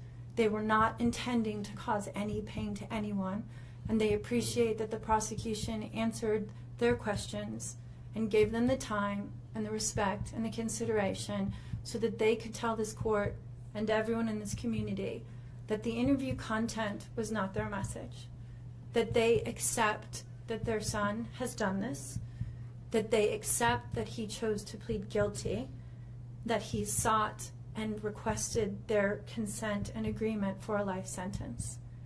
They appreciate that he is given the opportunity to serve that life sentence. It is his responsibility, it is his sentence, and it is not enough to make up for what has done. We understand and we join the family in that we have questions. We don't know how such a thing could possibly happen, or that a man that was responsible for raising his children and protecting his wife would take the steps that he did, and that he would disregard their bodies and the love that he had for them and they had for him and everyone else, and take the gestures and put this community through the investigation and the discovery and the responsibility of bringing justice. We do not understand that. We do not think it was appropriate. We cannot begin to think that an explanation will ever justify it. My clients indicate that they understand that a full opportunity for a confession with all of the responsibility and accountability has not occurred. And they support the family and the request that that happen, if not today, at an appropriate time, in an appropriate manner, so that everyone can have peace. to understand to the best of their ability the details that they need and to have their questions answered. And by giving this opportunity of a life sentence, we hope that he embraces that moment. That had the death penalty been pursued, there would not have been an opportunity to be accountable and to give a full confession. And had the death penalty been sought, counsel would have fought for his life, the prosecutors would have been engaged in a multiple-year battle, the families would have been torn apart, this community would have had to subsidize it and endure it, and we have so much respect and gratefulness that that did not happen. We would strongly encourage Christopher Watts to give that full confession in the tone and in the timing that he thinks is appropriate with the guidance of his counsel. We feel that it would be appropriate and helpful to ease the pain and the suffering. But we also say we don't think that there's anything that he can say that will ever account for his behavior. There's nothing that can be done to cure the harm he has caused. And he has the responsibility to serve his sentence with dignity and with regard for everyone, and to spend every breath that he has left in an atonement for what he has done. Do you want to read it? So if I could just have you state your name for the record. Cindy Watts. Thank you. My name is Cindy Watts. I am the grandmother of two beautiful granddaughters, Bella Marie, Celeste Catherine Watts. I am also the mother of Christopher Watts, who I will be directing most of my statement to. First, I'd like to begin by recognizing the absolute horror of this crime and acknowledging the devastating loss that both the Rusek family as well as our family have faced. Our families have been irreparably broken by the needless deaths of Shanann, Bella, Cece, and Nico. This is something we will never get over. We will always mourn the loss of our family, and in that we are united in our grief. I am still struggling to understand how and why this tragedy occurred. I may never be able to understand and accept it, but I pray for peace and healing for all of us. Now to my son Christopher. I have known you since the day you were born into this world. I have watched you grow from a quiet and sweet, curious child who Bella reminded me so much of, to a young man who worked hard in sports and later mechanics to achieve your goals. You are a good friend, brother, father, and son. We have loved you from the beginning, and we still love you now. This might be hard for some to understand, how I can sit here under these circumstances and tell you, although we are heartbroken, although we can't imagine what could have led us to this day, but we love you. Maybe you can't believe it either. As the Lord said in Jeremiah 3:31, I have loved you with an everlasting love. Therefore, I have continued my faithfulness to you. And you, as your mother, Chris, I have always loved you, and I still do. I hate what has happened. Your father and sister and I are struggling to understand why. But we will remain faithful as your family, just as God remains faithful because of his unconditional love for us all. We love you, and we forgive you, son.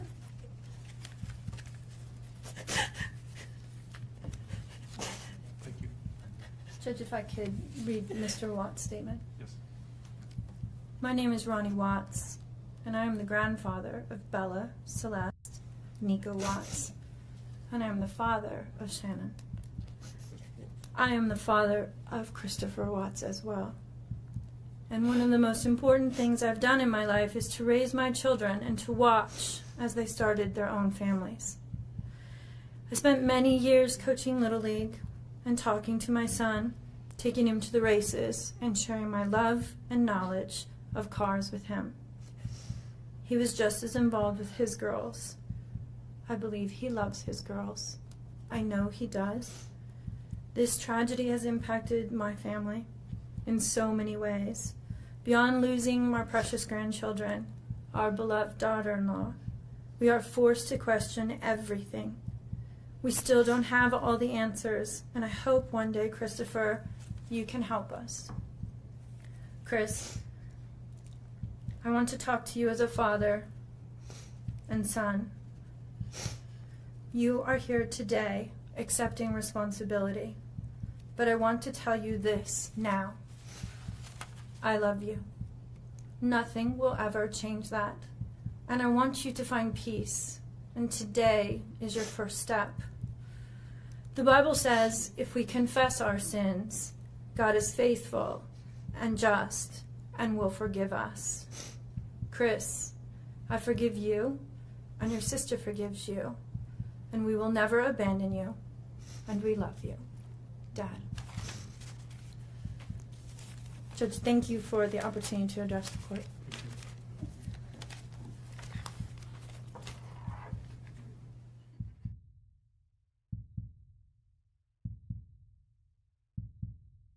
Presiding. Good morning, and welcome to be seated.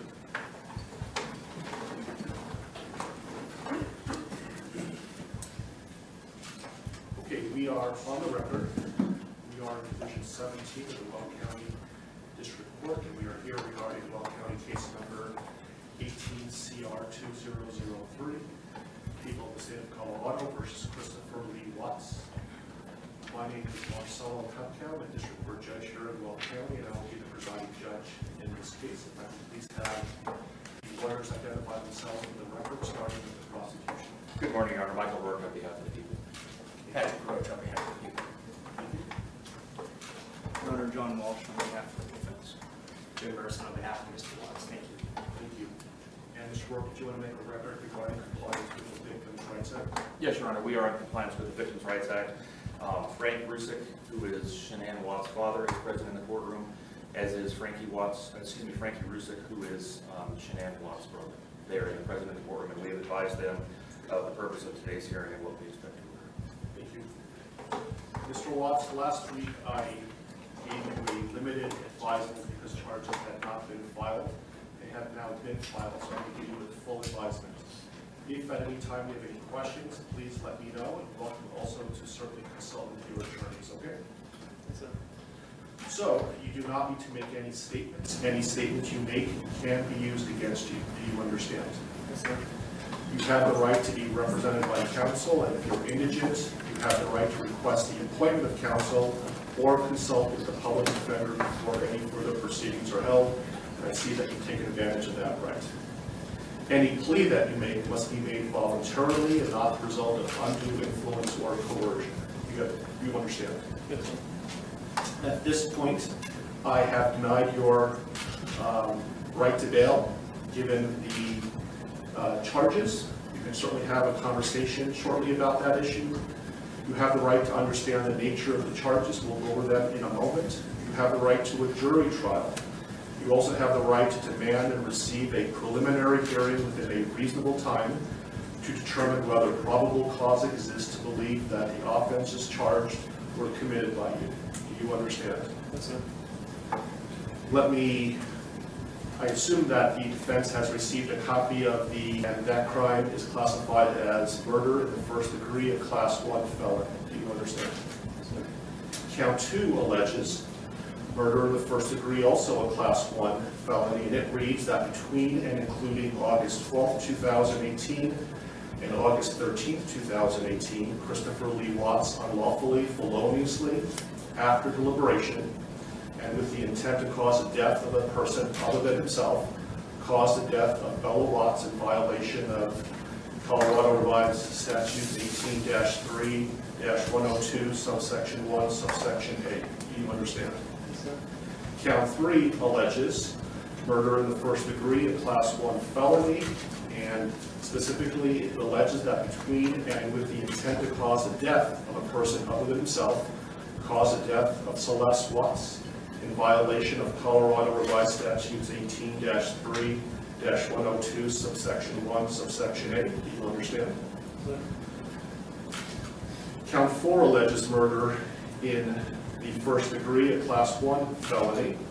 It alleges that between and including August 12, 2018 and August 13, 2018, Christopher Lee Watts, a child who had not yet attained 12 years of age, and the defendant was in a position of trust with respect to the victim in violation of Colorado Revised Statutes 18-3-102, subsection 1, subsection F. Do you understand? Yes, sir. Count 5 alleges murder in the first degree, a Class 1 felony.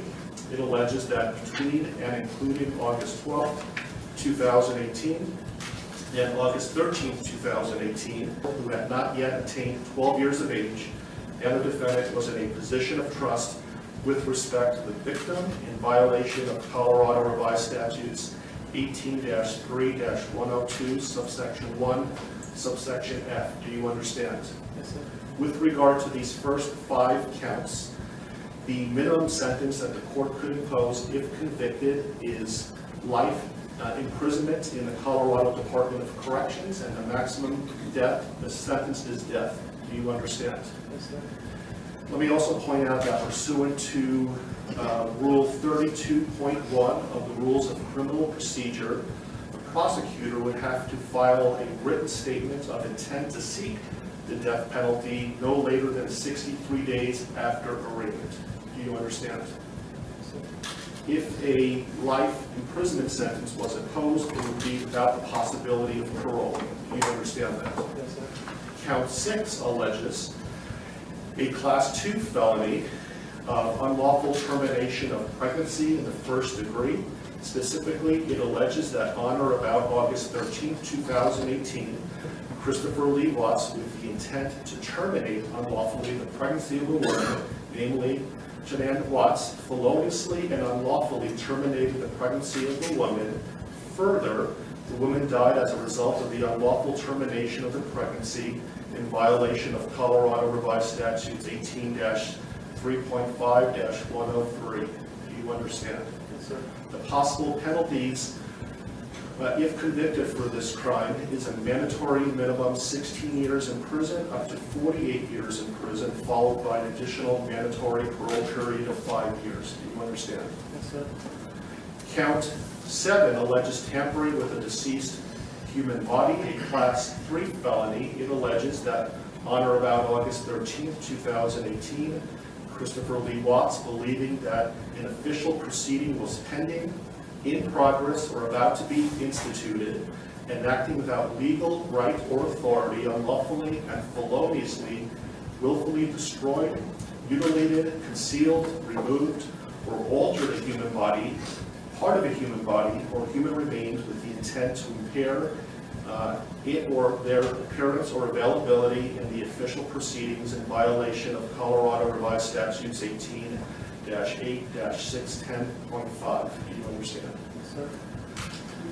Count 8 alleges also tampering with a deceased human body, a Class 3 felony. It alleges that on or about August 13, 2018, Christopher Lee Watts, believing that an official proceeding was pending, in progress, or about to be instituted, and acting without legal right or authority, unlawfully and feloniously, willfully destroyed, mutilated, concealed, removed, or altered a human body, part of a human body, or human remains with the intent to impair its or their appearance or availability in the official proceeding in violation of Colorado Revised Statutes 18-8-610.5. Do you understand?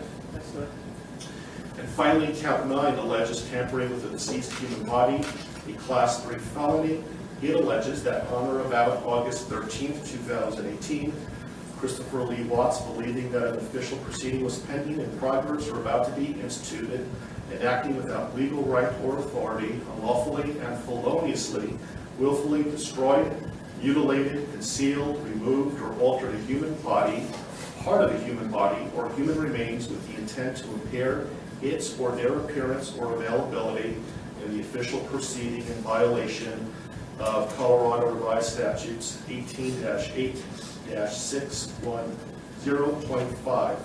With regard to counts 7, 8, and 9, those Class 3 felonies carry a presumptive range of 4 to 12 years in the Colorado Department of Corrections. If there were sufficient mitigating circumstances, the minimum could be as low as 2 years. If there were sufficient aggravating circumstances, as many as 24 years. And any prison sentence would be followed by an additional mandatory parole period of 3 years. Do you understand? Yes, sir. Do you have any questions about what I've said so far? Yes, sir. And Mr. Merston, has your office filed a written intent to seek a proof evident presumptive rate hearing? Not yet, Judge, but we will be following that. This case will be Mr. Walsh's and Ms. Harold's. They will be the attorneys listed on the, I believe, the most recent pleading from the defense. Okay, thank you. And I would point out, Mr. Watts, that the prosecution also indicated in the complaint and information that these were acts of domestic violence. Do you understand that? Yes, sir. Okay, thank you. And so, Mr. Walsh, what is your request today? Your Honor, considering that we haven't received any discovery of the case, we're not in a good position at this point to advise the court about what kind of time we'll need. My suggestion to the court is that the court allow Mr. Watts to reserve the preliminary hearing in the case, reserve the proof evident hearing, and set the matter for a status conference about 60 days out. So just to be clear, he is waiving his right to have a preliminary hearing within 35 days, that he's not seeking a proof evident presumption rate hearing prior to the setting of the status conference in about 60 days, but he's reserving his right to have those hearings in the future, but not necessarily within 35 days. Is that right? Yes, Your Honor. We've spoken about those issues. And do you understand what we're talking about, Mr. Watts? Yes. Do you have any questions about that? Okay. And Mr. Rourke, do you have any objection to that request? No, Your Honor, that seems like the prudent way to proceed at this point. Okay. Let me give you a date that, how does, so 60 days is about October 20th or so. I have October 11th. Does that date work for the parties? I can go a little bit further if you like as well. I think a little bit further would make sense, Your Honor. Thank you.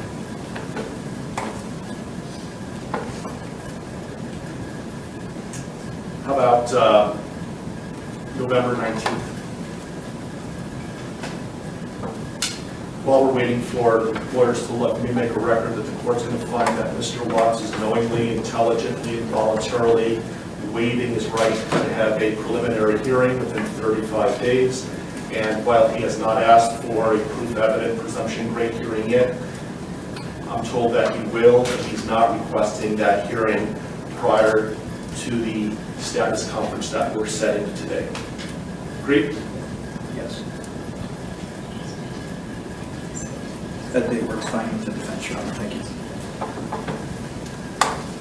Your Honor, I spoke to the Rusiks, and that is fine with the people as well as the victim's family.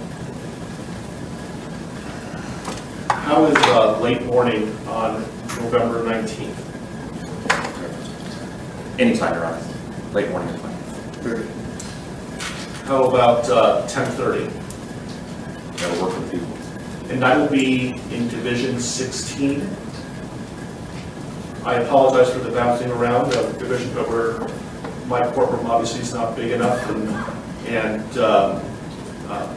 I will keep you updated on where the divisions are going to be, but the next court date will be in Division 16. Are there any other questions, comments, concerns, anything that we can address today before us recessing? I think there are a couple of things outstanding, Your Honor, and first I wanted to address one very ministerial point of clarification with respect to the standing decorum order that the court entered yesterday. By its terms, and when the court defines the applicable areas, that includes my office, specifically the boundaries of the district attorney's office. I just wanted to make a request for clarification that the terms of this order do not apply to the conduct that occurs within my office itself. Agreed. Thank you. Otherwise, I have provided a copy of this to the employees of my office, and we will be providing it to law enforcement after this hearing is on. Thank you. I also intend on issuing a case management order later today, so be on the lookout for that. I don't know if the court has the desire at this point this morning to address a couple of the other outstanding motions that the Public Defender's Office has filed that we had entered or filed responses to. We have not addressed motions 2, 3, 5, and 7. And those are defense motions 2, 3, 5, and 7. And for the record, our responses were C, D, E, and F. I don't have those motions in front of me, but I know that I issued a number of written orders yesterday. Did you receive those?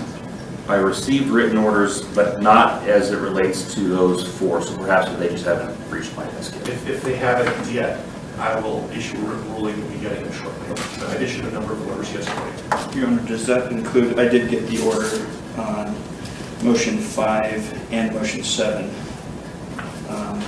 Does that include motions 2 and 3 then that the court would? Remind me what 2 and 3 are again? Motion 2 is the motion to allow confidential defense experts to be present for any testing. And we did have a bit of additional argument on that if the court wanted to hear it. Motion 3 is a motion for a protective order. I prefer they put it in writing, then I'll issue a written order with regard to that. Is that something that's time sensitive? I think it could be, Your Honor. I can't speak for the district attorney, but it could be. I can tell the court, understanding what Mr. Walsh is referring to in motion number 2, it is not something that is going to occur in the next day or 2, so it's not time sensitive in that respect. So you'll be received, if you want to put something in writing, you're welcome to, and I will issue a written order in a timely manner. Does the court want to give us a deadline for that? Sure. When would you like to file a response? I can have it done in a day or 2. Okay. And so, do you have control, Mr. Warren, as to when the testing is going to occur? Absolutely. I can certainly make clear to our forensic agents that pending the litigation or the receipt of a court order on this, that we will not do any forensic testing. That'd be great. So did you want to have time to file a reply to the response? If necessary, if I could have 3 business days to file a response to whatever Mr. Walsh files in the next couple of days, I would appreciate that. Okay, so Mr. Walsh, do you have something filed by close of business tomorrow? Yes, sir. Okay, so close of business on Monday, Mr. Warren? Yes, sir. Then I'll have something to the parties by midweek next week. Thank you. Any other issues that we can resolve today? Not for the people around. No, Your Honor. Okay.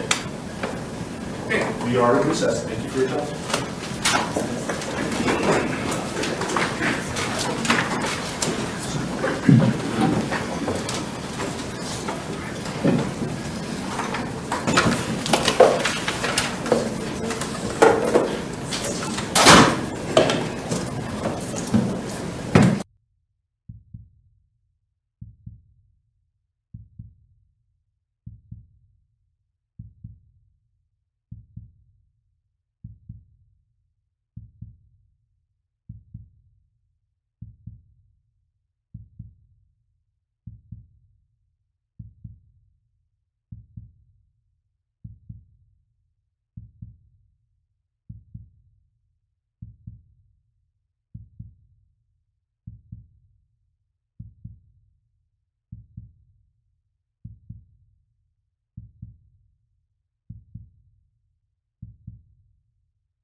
This matter comes on for a first appearance.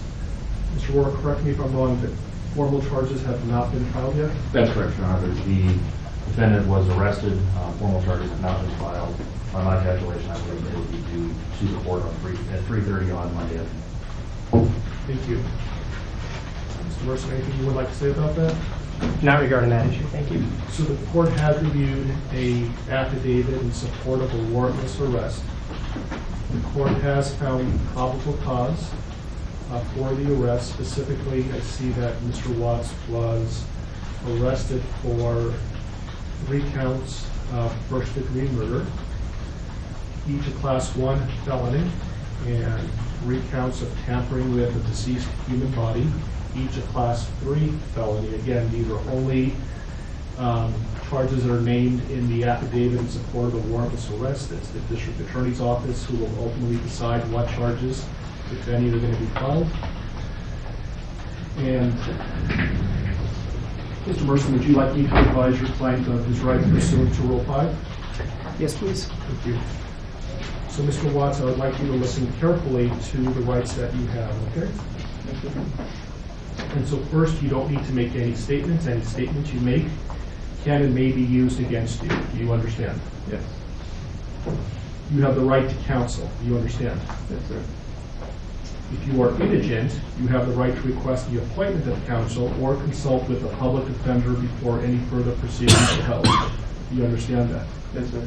And Mr. Merson is the head of the public defender's office, and he is going to represent you today and potentially in the future. Do you understand that? Yes, sir.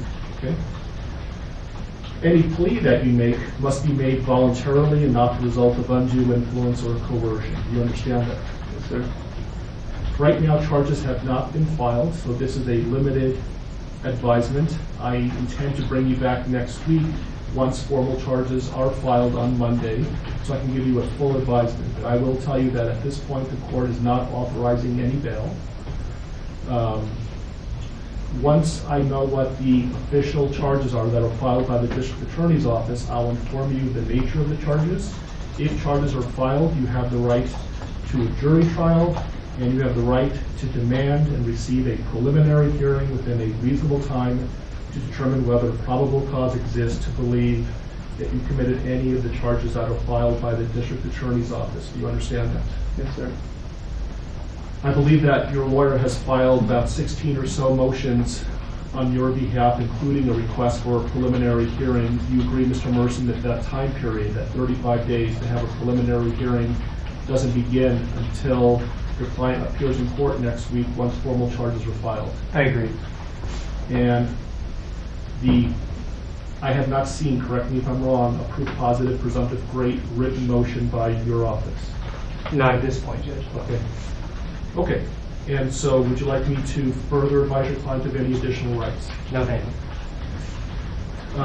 Mr. Rourke, what kind of conditions, if any, are you requesting for the protection order given the circumstances? Judge, I'm going to defer to Mr. Wren. Mr. Wren?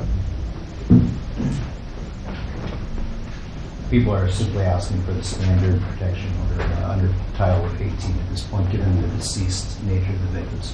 And I assume based on the no bond hold, the issue of possessing or having access to or control over a firearm or any ammunition is a non-issue until and if bond is authorized. That's correct. Thank you. So, Mr. Watts, I am going to issue a protection order pursuant to Colorado Revised Statutes 18-1-1001. It's going to state that you not harass, molest, intimidate, retaliate against any witness involved in this case. Do you understand that? Yes, sir. If you were to violate this mandatory protection order, it's a Class 1 misdemeanor. Do you understand that? Yes, sir. And could we talk about some of them? I realize that things are happening very quickly. Motions were filed today. There hasn't been a lot of time to object or to file responses. Mr. Merson has filed a number of motions, some of which potentially may be time sensitive. My intention is for the parties to come back to court next Tuesday so I could advise Mr. Watts of his formal charges that are filed no later than 3:30 on Monday. So I'm not sure if I'm going to be requiring the prosecutor to file a response between now and Tuesday, or whether we can resolve some of these issues now. For example, the preservation of certain evidence, like police notes, handwritten notes, like touch DNA evidence, things of that nature. Your Honor, I think we can address some of these pretty quickly, but certainly not all of them. We would be asking for time to file a written response to some of them. Yeah, I'm just concerned about the time that elapses between now and Tuesday, and I want to make sure that the evidence that's being requested to be preserved is preserved. Understood. So, for example, can you, any objection for me to order that all law enforcement, both state and federal, that were involved in this case, preserve their handwritten notes? Any objection to that? No. So I will grant that request. Did you read Mr. Merson's motion with regard to touch DNA? I believe that was filed under seal, and I have not seen it. It was suppressed, so they should have had access to it. Gail, Christy, could you put out a copy for Mr. Red?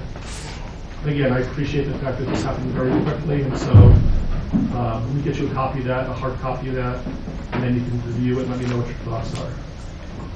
Is there an autopsy that's scheduled to be conducted in the near future? Not yet. It was a 16. 16? Yes. And while we're waiting, Mr. Merson, I noticed that... Actually, I'm sorry to interrupt, Judge. It was D17. D17? Yeah, sorry. So I see that your motions are numbered, but I'm missing 9 through 15. Yeah, I basically counted them and then started off. There were some other people in my office that had filed those other pleadings and not numbered them. I just want to make sure I'm not missing something. I don't think you are. I think many of them many of them concern the media issue. On the way over here, the deputies advised the court had already ruled on that. So to a certain extent, some of that is moot. But if we are going to take a D17, in light of the fact that the affidavit is still sealed, I would ask that the court seal the courtroom and just allow the parties to argue that, because it will require me to talk about information in the affidavit. Well, why don't we give Mr. Wren an opportunity and let me know whether, without talking about the substance, whether he has an objection or not. It's really more of putting the prosecution on notice than anything else. Why don't you read it first and let me know what you think.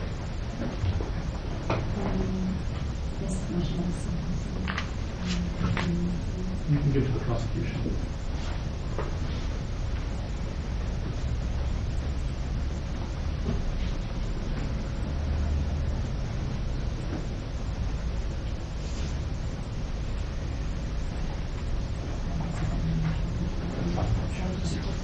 Steve. Extra. Well, I might. It was one of the... So, I did add the house to this. So the D17 will have the house on it as well. But that's the gist of it. At this point, I'm concerned about whether or not it's not. It's been released by law enforcement. Okay. When was that? Late last night. Okay. All right. Then I guess that part of the motion would be moved at this point. Mostly concerns what's in this motion. So, If I could take a moment to read that. Mr. Mercer, anything on the associated?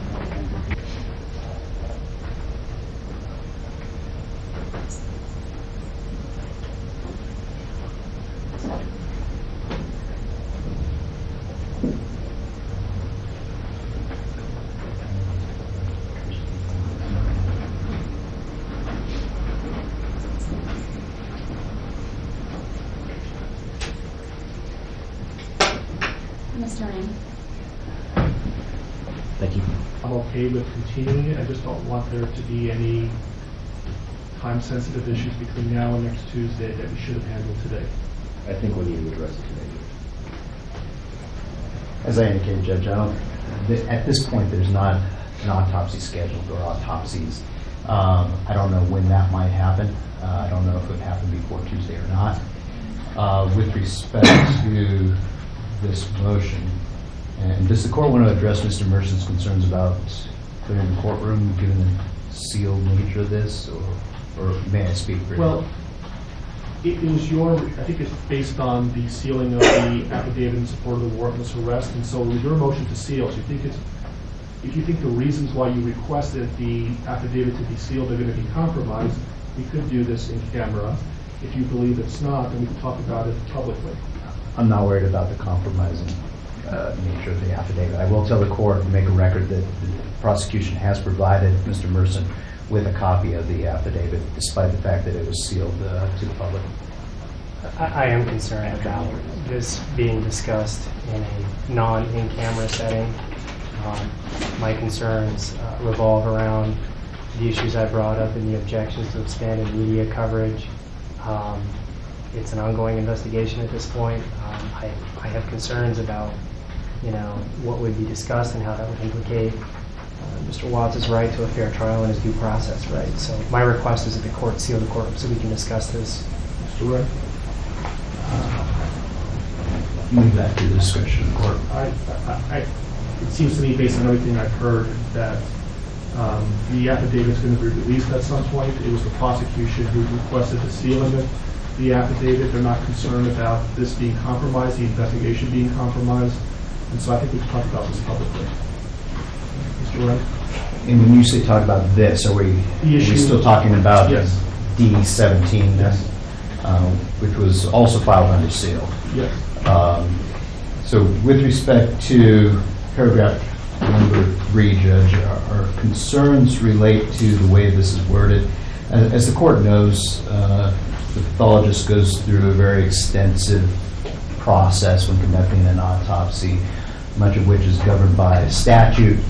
I think most of what he's asking for is standard procedure for an autopsy conducted in this jurisdiction and would be done. However, I have concerns about the way this is phrased in that it orders collection of trace DNA and touch DNA from certain areas of bodies that at this point we don't even have, frankly. Second, we don't know if that trace DNA is going to even exist if we have the bodies. So there's no way to order us to find something that may or may not exist. I think when I read the motion, it essentially is putting the prosecution on notice that at some point they may be in possession of exculpatory evidence, and it's their duty to make reasonable efforts to preserve that and ultimately provide that to the defense. And so I think they're on notice by the mere fact that we're talking about this, that Mr. Wren got a copy of the motion, and if this becomes an issue later on, we can litigate this, and there's some pretty significant sanctions for the destruction of exculpatory evidence. Okay, so that will be the ruling of the court. Your Honor, may I ask one clarifying question? Because the way that the motion is titled talks about the collection of touch or trace DNA at 2825 Saratoga Trail as well as during the autopsy, but the body of the motion does not.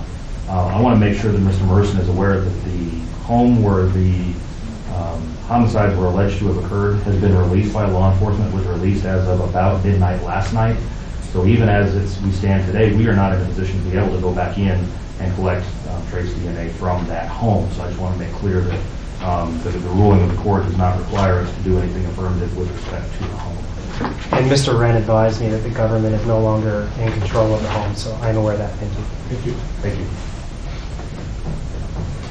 With regard to the motion for protective order, essentially for nobody to speak to Mr. Watts other than his attorneys and investigators and support staff, I'm assuming there's no objection to that? Correct. You'll put law enforcement on notice on that issue? Yes. Okay. Any other time-sensitive issues that cannot wait until next Tuesday? Nothing from the legal. Mr. Merson? Can I just have 1 second? Sure.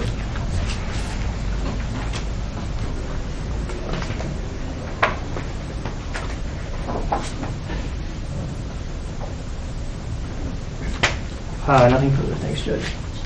Okay, and I would just respectfully ask that if you file anything between now and next Tuesday, certainly into the future, if you could advise your office of this, if there's more than one lawyer working on it, please number every pleading that's filed, and for the prosecution as well, maybe you can use letters, and that way I know that I'm not missing something. That would be wonderful. Yes. Okay, so we'll see. Let's pick a time next Tuesday. I know everybody's really busy. I just had some time open up. And so what's a convenient time for everybody to be here? I'm also going to be asking if there's victim rights compliance today and see if there's a more convenient time for whoever the victim rights representative is.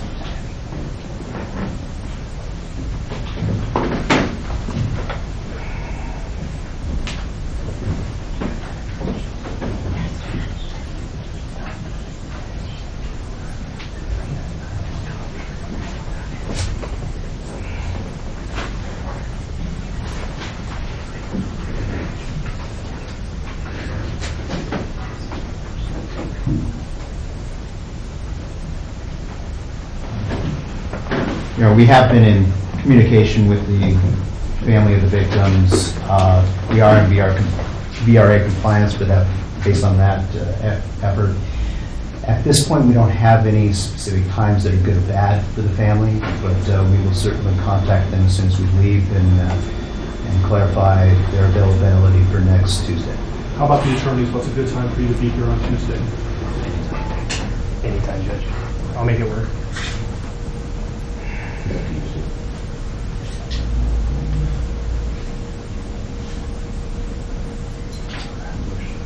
The motion's hearing in Division 12 at 2 o'clock. That'll probably last an hour, otherwise I'm free. About 10 o'clock. That's fine. Okay.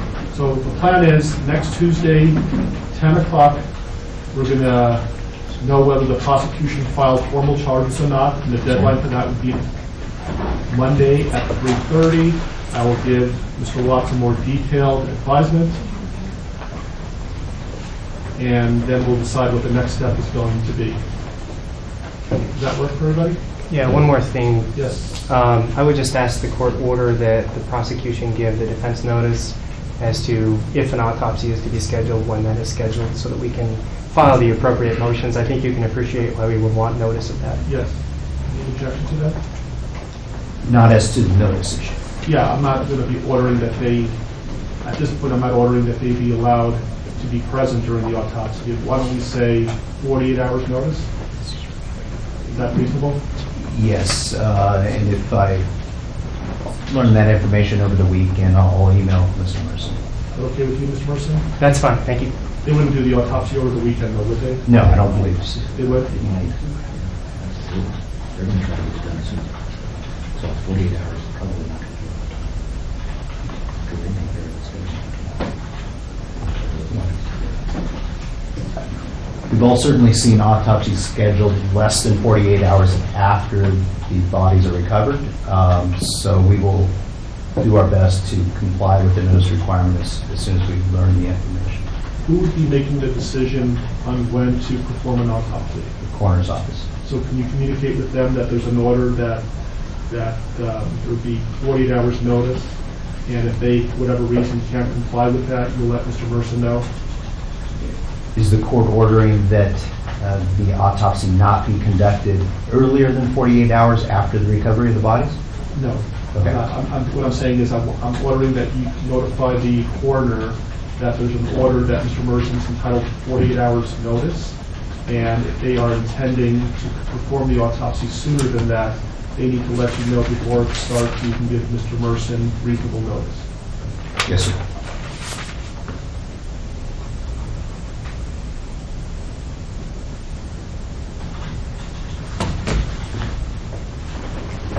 Anything else you can think of between now and next Tuesday that we can resolve today? Yeah.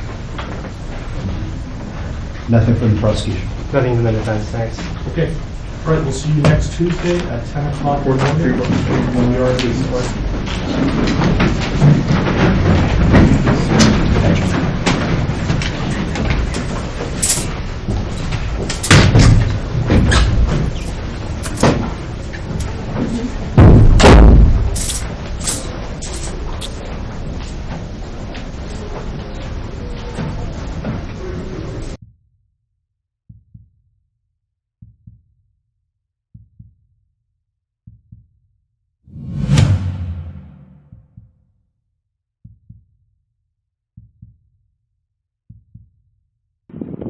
Hi, sir. Good. I'm Officer James Frederick, PD. What's your name? Nice to meet you. So we're just waiting for our sergeant to come over, and we'd like to go through your house. Are you okay with us searching through your house? All right. We'll have you sign a consent form. We just want to see if you left a note or anything inconspicuous, something like that. All right. So if you're good with that, we'll have you sign a consent form allowing us to search your house, and we'll wait for our sergeant to get here. But we'll grab that. You don't plan on going anywhere, right? No, I was just going to walk around the neighborhood just to honestly clear my head. Okay. Which company do you work for? Anadarko. Anadarko. What do you do for them? Operator. Cool. So you work like 7 days a week? 5 and 2, like Monday through Friday. I'm doing 8 and 6 next month. Okay. So today is Monday? Yes. Yeah. All right, let us grab that form, and then Okay. we'll wait for our supervisor, and then you can either stay here or you can go walk the neighborhood, whatever you'd like. But we look through it. All right, let's go grab that form. We'll be right back with you. Okay? Yeah, that's fine. I think so.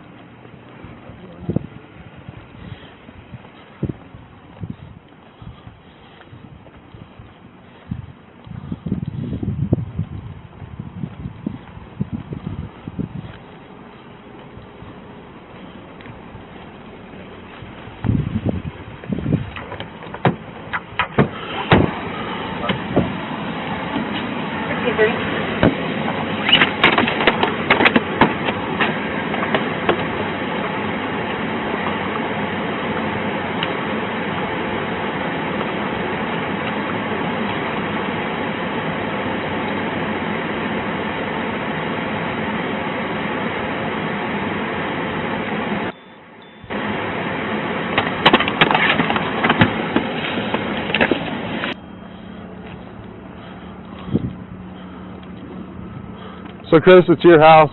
You can go inside with us if you'd like, or you could stay out here. It doesn't matter to us. Doesn't matter. I mean, free reign, just whatever you got to do. Okay. Like I can chill on the decks on the side of the sun. But Okay. Cool. All right. Whatever you'd like. How long have you guys been married? So we've been together 8 years, married 6 this year. Okay. And this is very unusual behavior? Yeah, we can get that dog out of here. Okay. She's gonna flip.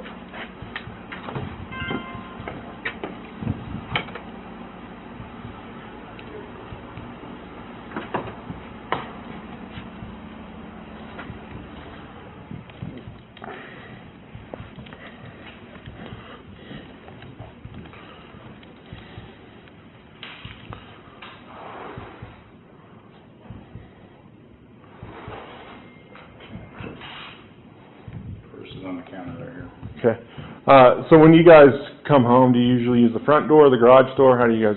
I usually open the garage door, come in. Okay. She uses front or garage. Just kind of depends. Okay. Is that a ring out there?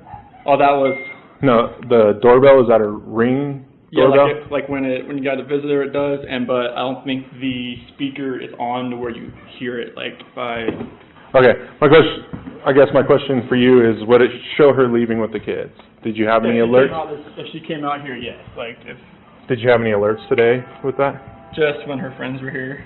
Does it only record when the doorbell rings, or anytime If someone? you're like right here, it should just start. The proximity should hit up.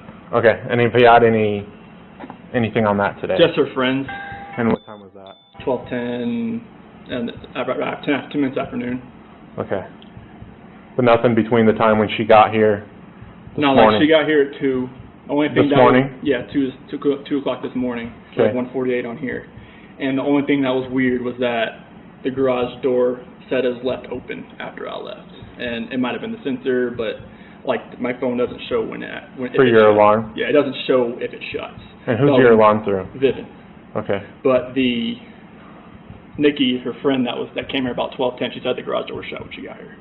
Okay. That was the only thing that was weird. All right. Were you going to hang out there, or you want to come in here? I'll stay right here. Okay.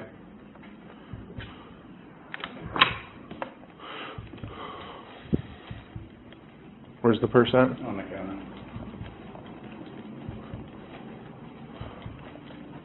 I'm still recording, so. Yep.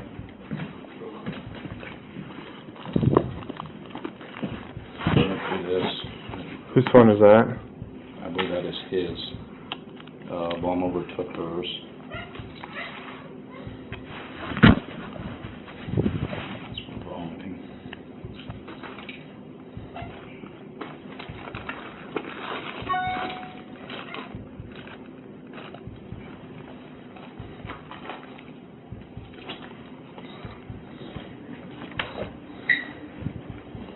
Is that a diary, or what is that? It's for work, I believe. I was thinking it was possibly a diary, but it's talking about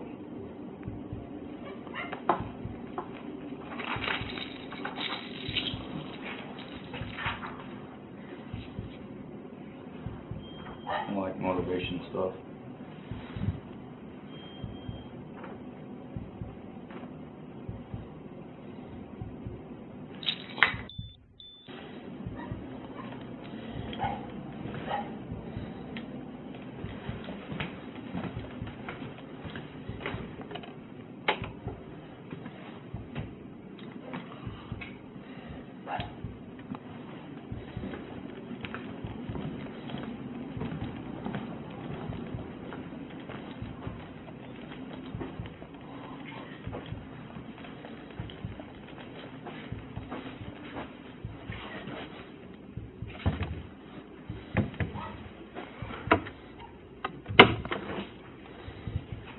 How did you say the kids were? Forest. This is very neat for having 2 little kids.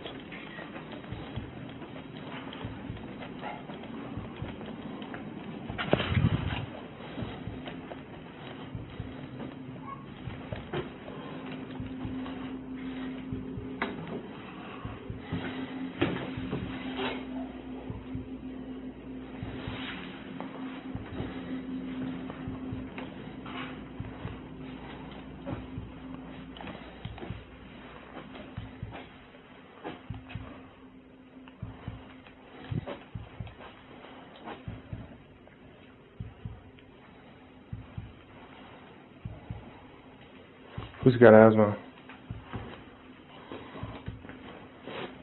I don't know. Kids need medication too, and apparently she didn't take their medication either. Celeste. This is all their medication. That's Yeah, the kid. Celeste, the kid. Mm-hmm. That's albuterol for a nebulizer.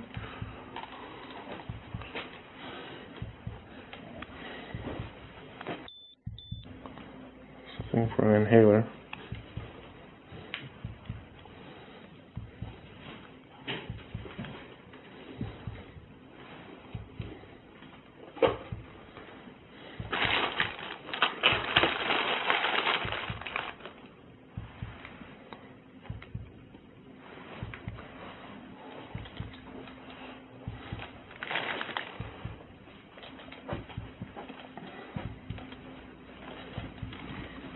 Find an ID?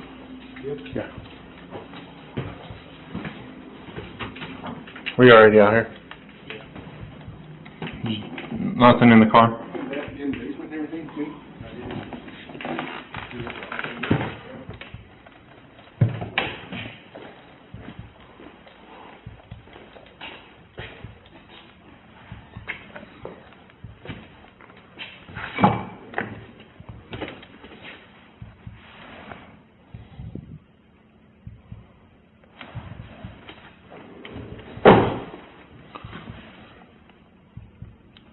Dispatch Frederick 988. Can you log 528 Zebra John Victor?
Hello?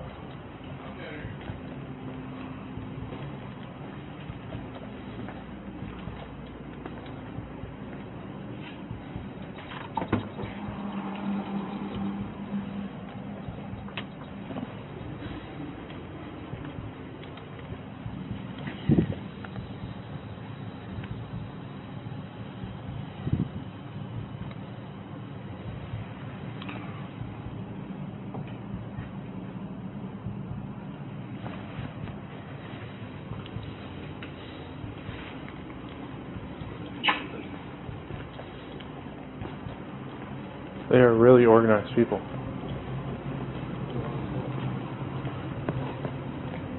But everything's like super organized.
kids' blankets, like their binkies. That's why they won't go anywhere without them. They are gone? Yep. Car seats are in the car. Keys are in the or on the center console of the car. Her cash, all her ID, everything's still here. Phone's here.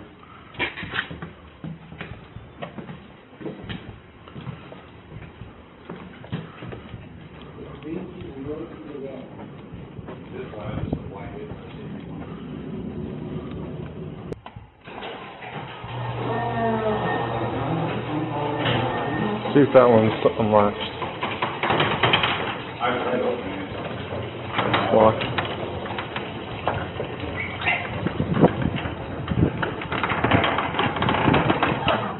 Was it in the car? Just came out the door then?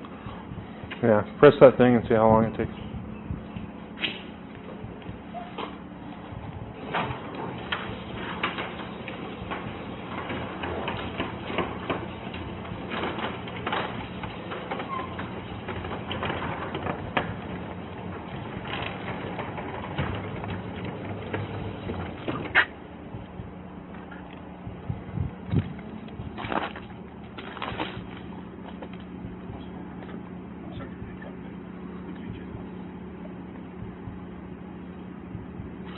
So she doesn't have any family or anyone around here?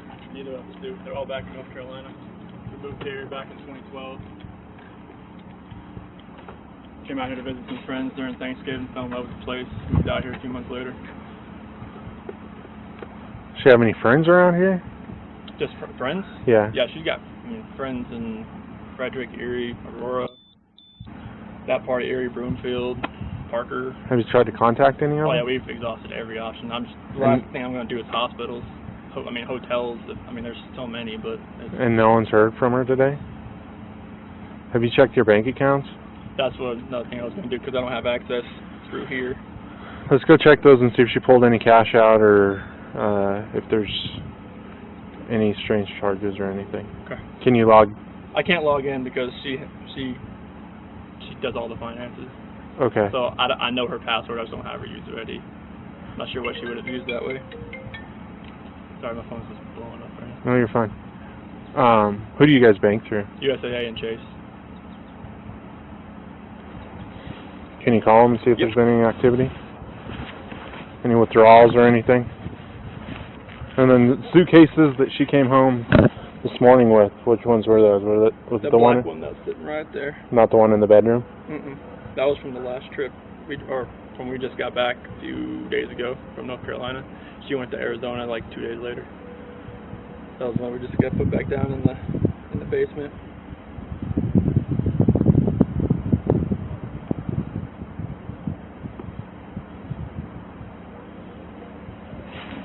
You guys don't have any stockpiles of cash or anything in the house that she would have had? If she needed cash, she needed to go to the bank to get it? If there is, I would not know about it. If there was, I didn't know. Do you know how much cash she usually carries with her? It usually not, maybe like 100.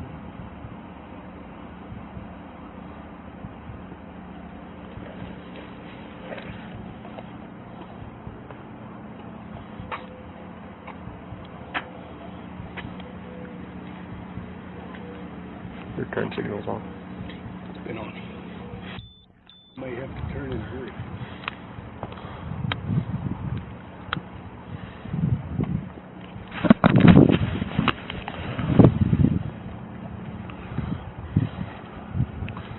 Dispatch, Frederick 988.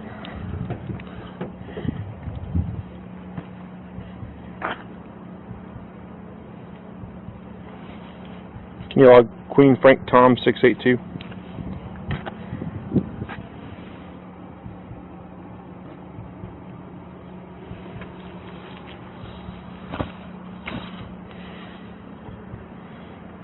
Is this the truck you always drive?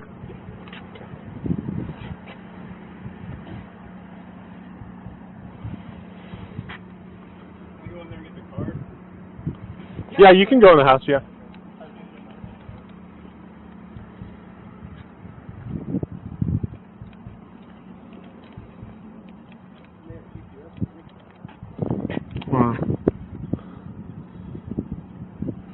I don't know Oh, there's no computer in it, so I don't know how the GPS, if it's computer. Are you on? Yeah.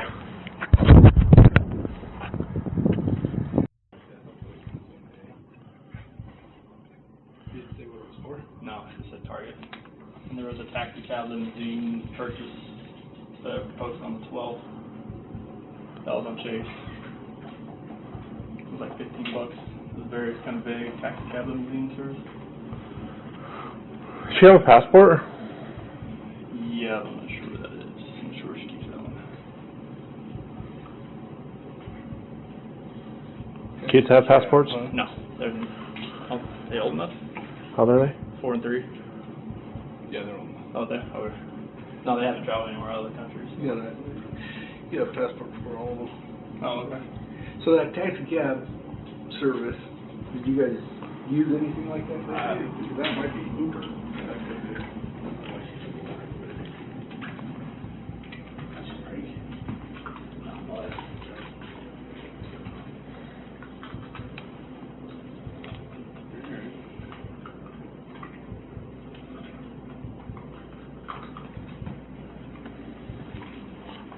And if you look through here and see if all of her cards are here?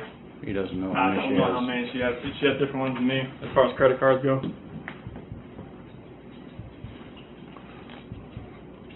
Like we have the same debit cards, the same account, but like These are debit cards? yeah, those are the same account. I got a picture of all of them.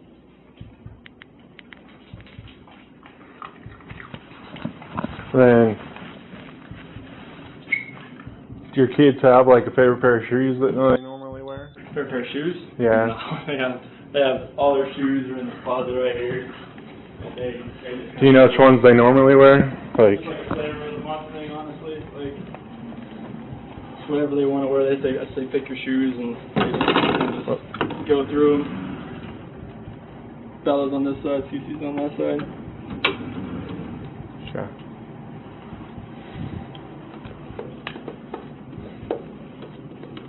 Do your kids take any medication? Cece takes Singulair and Omeprazole. How often? Singulair is every night for allergies, and Omeprazole for the kind of for like the acid reflux. Is one of them on inhalers? They haven't done it since they got back. I think it might have ran out because the last one I saw had 0 on it, so we hadn't refilled that one yet. From North Carolina? Yep. And when did you guys get back? I think it was, so it'd be, I went back to work on the 8th, so we got back on the 7th. Okay. And then she left Arizona on Friday and got back last night. And she had the kids with her last night? Yes. Or you had the kids? Oh, I had the kids like all weekend. Okay. Yeah. They went to a birthday party yesterday over at a friend's house down the street. And then, is someone sleeping in the basement? I did a few times the separation thing. I just struck. How recently? Probably about 2 nights ago, 3 nights. Well, when she was here, so probably last time was Thursday night, Friday. Okay. And then your kids, do they sleep in their own beds or do they sleep with you guys? Those 2 adjacent rooms, they connected that bathroom. You're lucky. I'm know very it's lucky right now. Comforter and sheets and stuff are up in the master bedroom. I know. So like when she got back from the airport last night, usually like she just jumped in the bed. Like most of the time when she does that, she'll want to wash the sheets the next day to get the airport off of them since she just came off the airport. Okay. That's the only thing I can think of. But they were still on it when Oh she yeah, she was in bed. Yeah. So you were in that bed last night? Yeah. I was up there because the monitor and stuff was up there. I was waiting for her to get back home. And then she works from home? Is that right? Yes, direct sales. Okay. So she works from phone, anything, the computer. And then is that the office she uses for work? Oh, she can do anywhere in here. She can sit on the couch. And Oh, okay. She doesn't have like a designated area? No. All right. She can go anywhere.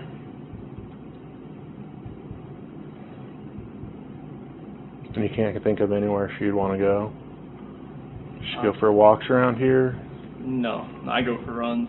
She doesn't really do anything as far as go for walks or anything. And you've talked to all the friends you guys have around the area?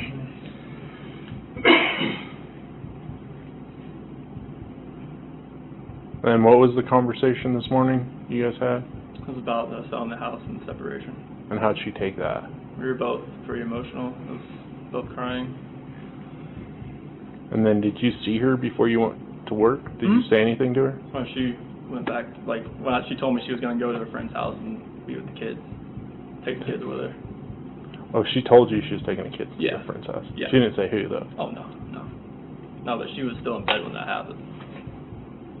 And this was after the conversation? Yeah, it was between like 4 and 5 a.m. I woke up about 4 o'clock. What time did she get home? 1:48. So did you guys sleep for a little while and then? Oh yeah, like I was passed out when she got home. And then did you wake her up? Yeah, when I got up. And that's when you discussed Yeah, the because issue? I didn't want to do it like over a text or over a phone call. I wanted to be face to face with her. How long did that conversation last? Probably like 30, 45 minutes. And then you went to work? I left about 5:15, 5:30, right in that time frame. And then she said she was going to a friend's house with kids? But she was still here when I left. You went to a job site or you went to the main plant or where'd you go? I went to location first. Where was that? By Hudson, over there, east of Hudson. And there was someone there at the time when you got there? No. One of the operators, he had an issue there on Friday, about to run over the weekend. I went over there just to kind of verify what kind of issue he was having, see if I could fix it. Then we went to a pumping unit across the ranch over there. I was there most of the day. That's when I got the phone calls and text messages, and so we came home. Are you guys on like Area 49? Where are you guys at? Oh, like, you know where like Roggen is? Yep. Yeah, out there. Who's ranch are you on? Serby. Okay. I know where that's at. So what kind of tools did you have to load up in the garage? It was just mainly I got my water bottles, my water jug, my computer, book bags. I had my containers full of just my O-rings, all that stuff, just putting it all in there because I took it all out. Do you load it up every day? I'll just like on the Monday, like after I get all that stuff, because I had an issue where somebody stole all my tools out of my truck. My pipe wrenches are gone, my socket set's gone, my wrench set's gone. Like we had an issue. That's why I parked my truck in front of the neighbor's house for like a few days, just to see if I could see if anybody was tried to break into my truck again. It was my fault. I left it unlocked. So as far as the toolboxes on the back. So on the weekend you download your stuff? Everything out? And then on Monday you load it back I up? just put it all back in, just to kind of get everything out of my truck, clean it out a little bit from the whole week, because it gets filthy in there. How long? You guys lived here since 2012 or a different house? No, like, so 2012 we moved here, lived in a friend's basement in Broomfield, Okay. and we closed on this house. It was built 2013 in May, and that's when we moved in here. Okay. Does she have any other friends in this neighborhood? We haven't talked to many people around here, honestly. It's mostly in Erie Yeah, and Broomfield? Erie, Broomfield, Frederick. Where at in Frederick, do you know? So we had, they just lived up here in Frederick Way. They actually just moved down to Thornton, Nick and Amanda Thayer. Okay. Nikki, she lives up, the one that was here, she lives in Frederick. The one that dropped her off? Yep. Okay. Yeah, she lives like over there building that new stoplight, that bridge over there. Right. Okay.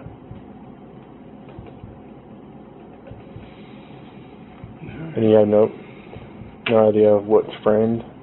So all your friends pretty much have kids the same age? So it's hard to... It's really hard. I've exhausted every option I know of as far as friends goes. Like, Nikki knew more of them because she's a woman. And that's about as far as we could go, as far as all the friends that we could think of. Alright, so if you talk to some of her friends, tell them that we're looking for her, and we just need to make sure that she's okay, and she can call us, she doesn't have to call you.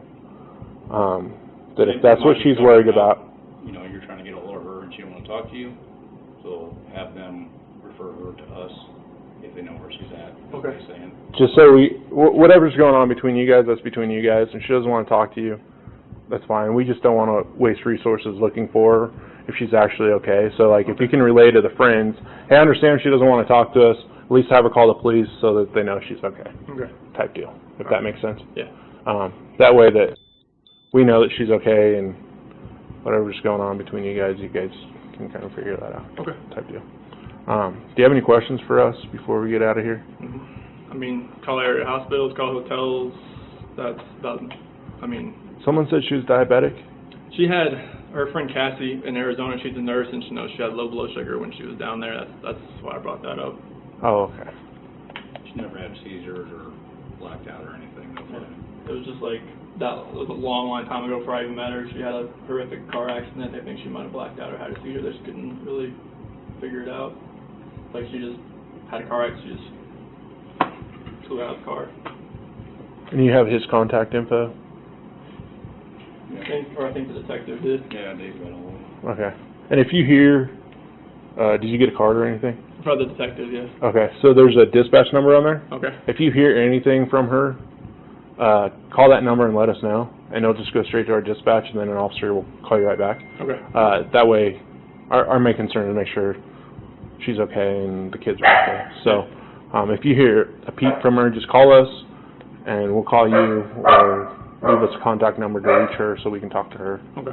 What's your date of birth? 5/16/85. What's that? 5/16/85. 85? Yes. What's the phone number for you?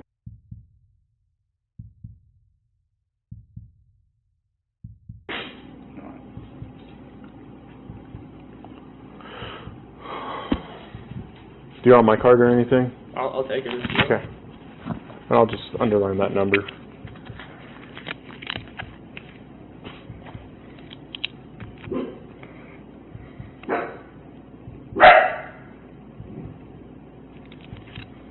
Just call that number, someone will answer that phone 24/7. Okay. So, sweet. and then just leave your contact info and an officer will call you right back. Awesome. Thank you. All right. Thank you. Thank you.